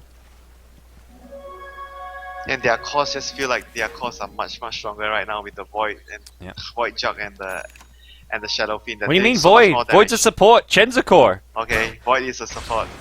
Chen's got the big Ancient Granite Golem, plus HP to everyone. Oh, you got that? Yeah. Oh, that's like the imbalance creep. I don't know, man. This creep is imbalanced.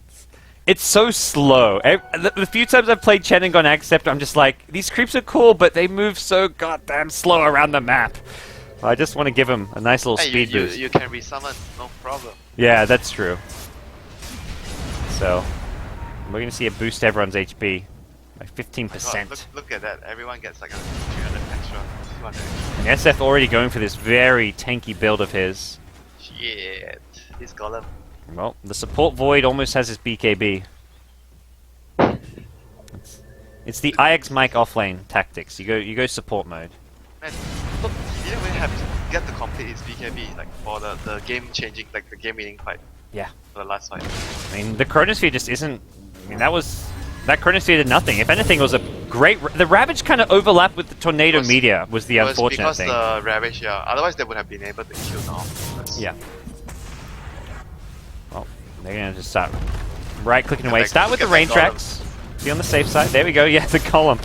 Oh my God. Leading the charge. They're just ignoring it. At this point, this rain tracks is dead. You just want to maybe try and contest the melee racks, but even that is difficult to do. No Ravage. 7 seconds. Yeah. It's gone. I think VG Gaming may not be worth the hold here. Nope. Too late. Super's picked up his Crystallis, and they can try and turtle. If they lose another lane, I think they're out of this one, but for now... Yeah, they don't have a very strong right-click DPS late game like Spectre, Morphling, and Image. They are like falling behind like this with this lineup is very detrimental to their chances in the game. In Divine, Rapier, Ember Spirit we trust perhaps, although when and how is he going to farm that, I don't know. That I do not have an answer for. Yeah, the Ember is like, yeah, the last hope. And like, Tide is going for a refresher, not the... this game of all games I think is a refresher game. I'm not sure if he can actually make the refresher Yeah. come in time before the next push. That's the thing, think even so. the Ember Spirit with a Daedalus, like I feel like they need the Daedalus and they need the refresher before the next high ground push comes in. Unless HGT decide to wait for next Roshan, those items probably won't be up. I don't think they need to wait for the next Roshan. They are so strong now. Well, 2 Ancients now picked up by Chen. He's got the Ancient Black Dragon as well. This That creep... is the one with the most damage? Is that the 164? No, this thing does 64 damage and hits super freaking slow. It attacks like once every 4 seconds, it feels like. I don't know, it's magic immune and is super tanky, but it's got 6 armor. I think it's the tankiest of the Ancients with the 6 armor and the highest HP. Actually, the Golem's pretty similar with 8 armor. Oh yeah, that has more armor. It's the lizard that does the most damage, but has like is the squishiest, I guess. There we go. Everyone, extra HP. It's time to man up if you're Vici Gaming. Find a way to break through HGT. You got to deal with that healing ward. Got to find a way to, get a kill on some key hero to start off this fight. There's even a BKB on the Jug. Jug probably hoping to hit level 16 before this fight breaks out, which he's just 50 XP away from. So one more creep wave or a forward spirit or two, and he's there. Oh, they would actually love to have the level 16. Yeah. I think they're going to get it. Well, depending how soon this fight starts out, there's your Ravage. Jug may just have to use the Omni/Meteor Blast combo comes out. The SF kept alive by the Vengeful Spirit swap. Now the GA comes into play, but the Diffusal is there. And the Omni/Slash going through. It's Black as well as the Lion, both brought down. Ember Spirit forced to fire him out, and it's looking all over. This Juggernaut is like a boss, man. The Venge as well. Clutch swap to save the SF, although end of the day, SF didn't even need to do any damage in that fight. It was just the Juggernaut in the front lines, manning up. Yeah, he got saved by the mech as well. The heals, and he was able to cast his spells. That was sure.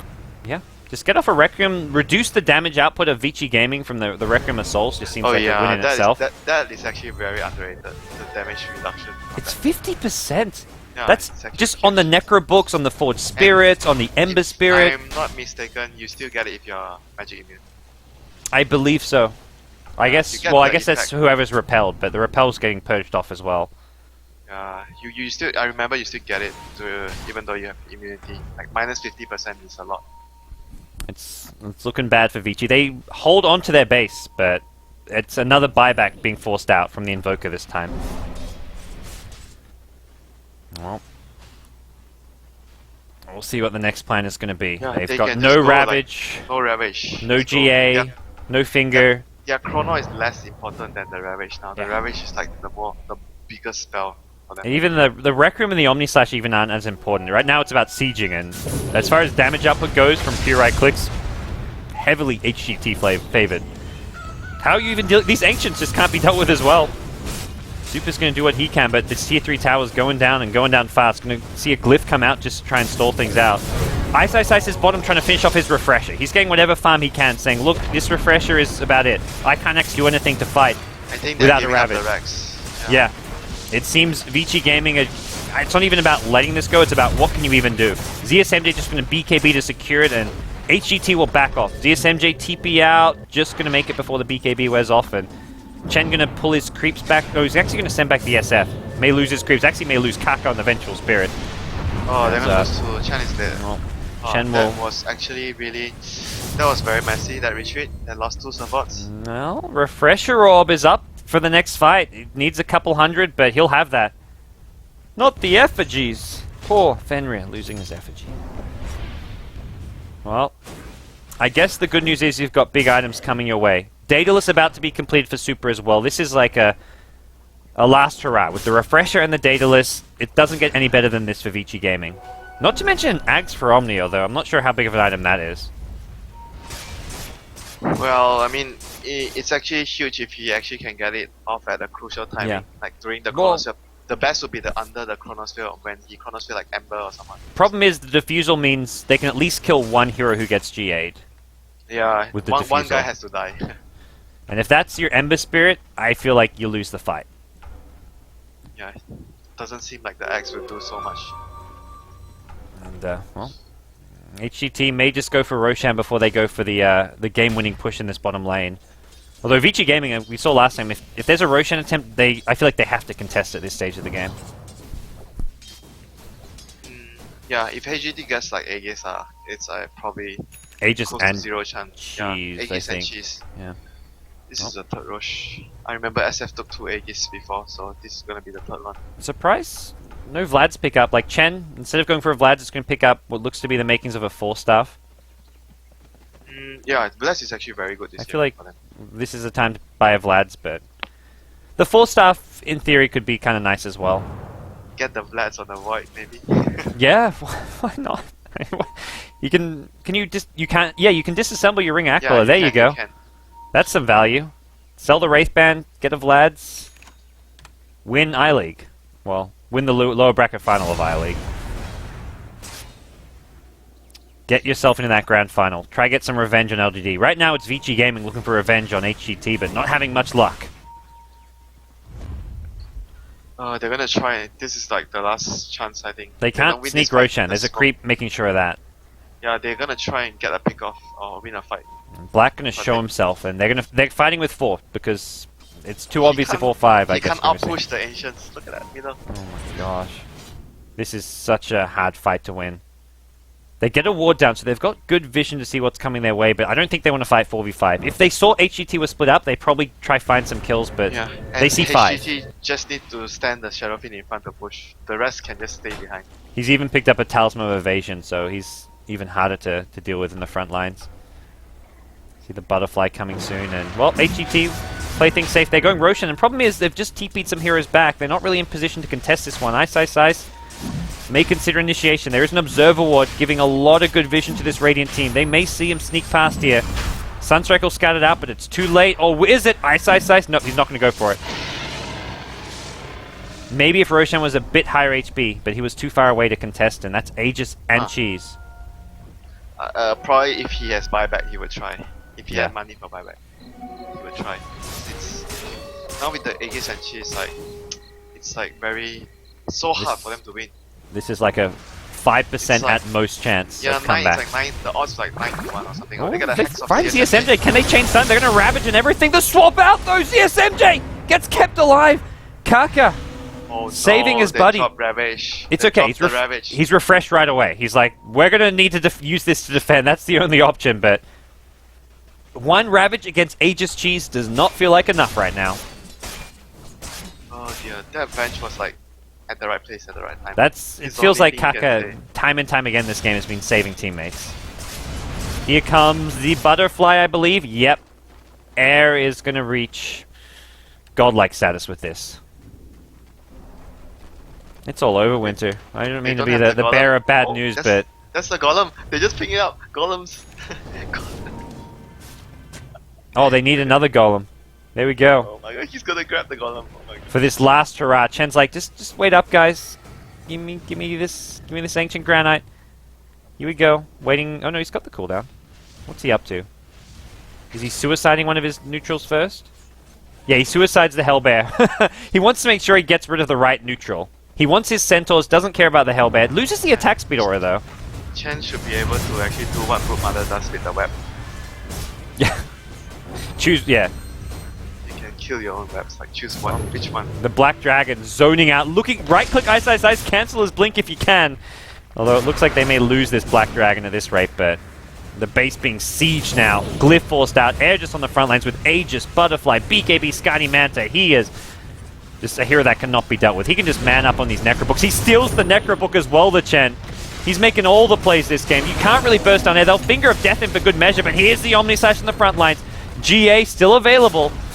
And no kills coming off the Omnislash, but they're losing racks. Now there's your Rouge from Ice. It's the only one he's got, and he's going to need more than that. The cheese coming out from ZSMJ going to keep himself alive. There's the GA, but it's too late. Black going to go down to the magic damage from the Basher, and as a result, Vici Gaming, their run in the I-League LAN Finals is going to come to an end. GG is called, and HGT have upset the favorites in this series 2-1. HGT are going to the Grand Finals. Great performance from them in the 2 games they won. Yeah, I think the support play was really good this game. Like this series in a whole for the HGT duo. It felt like the Game 2 draft was kind of greedy and just did not mesh together well at all. But Game 1, Game 3, really solid play. The Shadow Fiend, both the games with Shadow Fiend on the Radiant side proved to be one of the very big deciding factor. Like he was able to get so much farm, use the jungle better. Like even though they didn't have someone to do the ancients, like we talked about, like VG had, but they were able to farm the Shadow Fiend so much more than compared to the enemy middle lane hero, which was the Ember. He was so much more farm than him. Well, I can tell you one thing, Winter. A lot of Rare's Arcanas were lost today by the betters. This series was a 17% chance for HGT. They really deserve to win. Like the drafts are in particular, and the plays were really, really good from HGT. And it feels like Vici Gaming in this Game 3 especially just tried to just fall back on some of their trademark heroes, even if the draft didn't work. Like they were like, okay, let's go for the Invoker just because it's one of Black's best heroes. Yeah, the Invoker was actually the surprise. I didn't actually expect the Invoker. I was thinking they were going to go for Ember plus another DPS hero. Yeah. That was what I had in mind.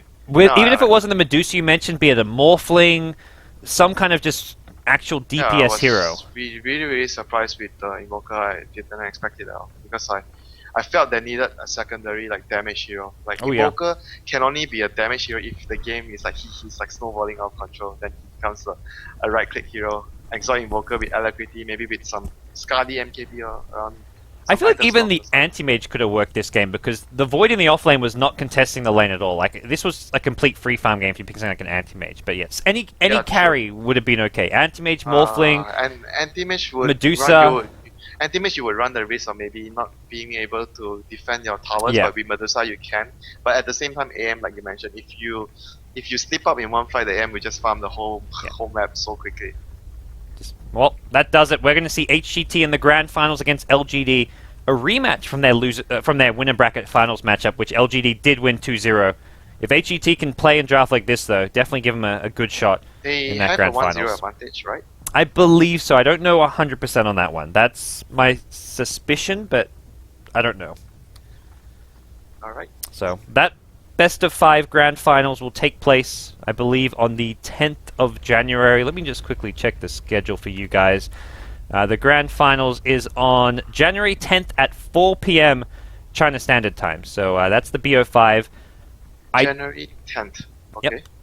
And be sure to tune in then. One day before the AC? It sounds right. I believe so. Maybe. What time's DAC starts on the 11th for Asia? Yeah, I think so. Okay. And HGT will be playing in that. They're playing those qualifiers, so.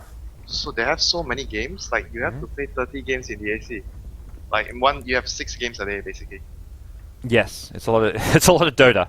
I guess this is good practice for him against some tough opponents. So HGT looking like they may be one of those teams' favorites as far as the DAC qualifiers go. Well, big thanks for joining me, Winter. It's been fun as always. I've been seeing too much Ember spirits, but you're welcome. I think that, but I don't mind that. It's not like the old. If it was Tinker, the 6.81 Tinker, I'd be groaning. But no, the Ember Spirit I'm okay with. Anyways, guys, be sure to follow Winter on Twitter at WinterDota if you want to give him any feedback and show him some love. You can follow myself at BTS Gods. Be sure to tune in in, I believe, 5 hours' time to the DAC America qualifiers. We've got Cloud9, Fire, as well as Complexity battling it out in the America qualifier to try qualify for the over $1 million DAC LAN finals. But that does it for us today. Click that follow button on the stream if you want to know when Beyond the Summit goes live. We're done for today. See you guys later.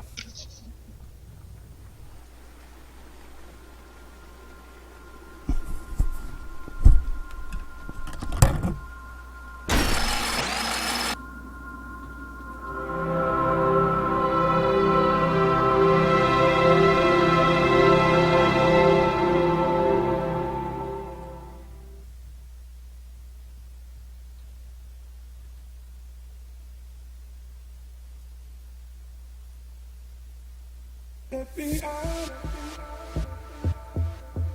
Let me out. So let me out. Let me out. Let me out. Let me out. So let me out. Let me out. So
can't breathe.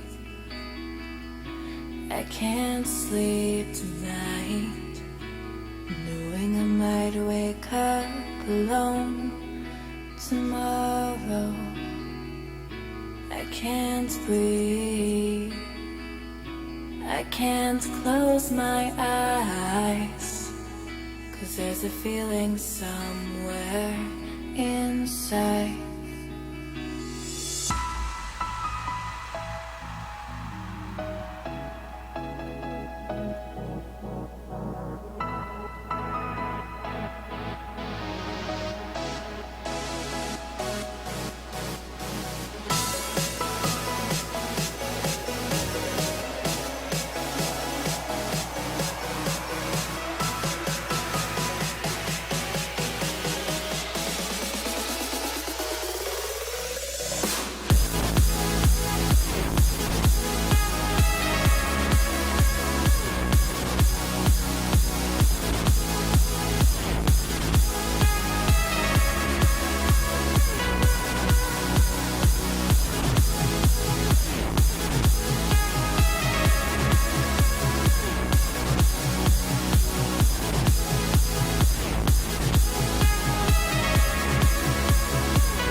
I can't breathe.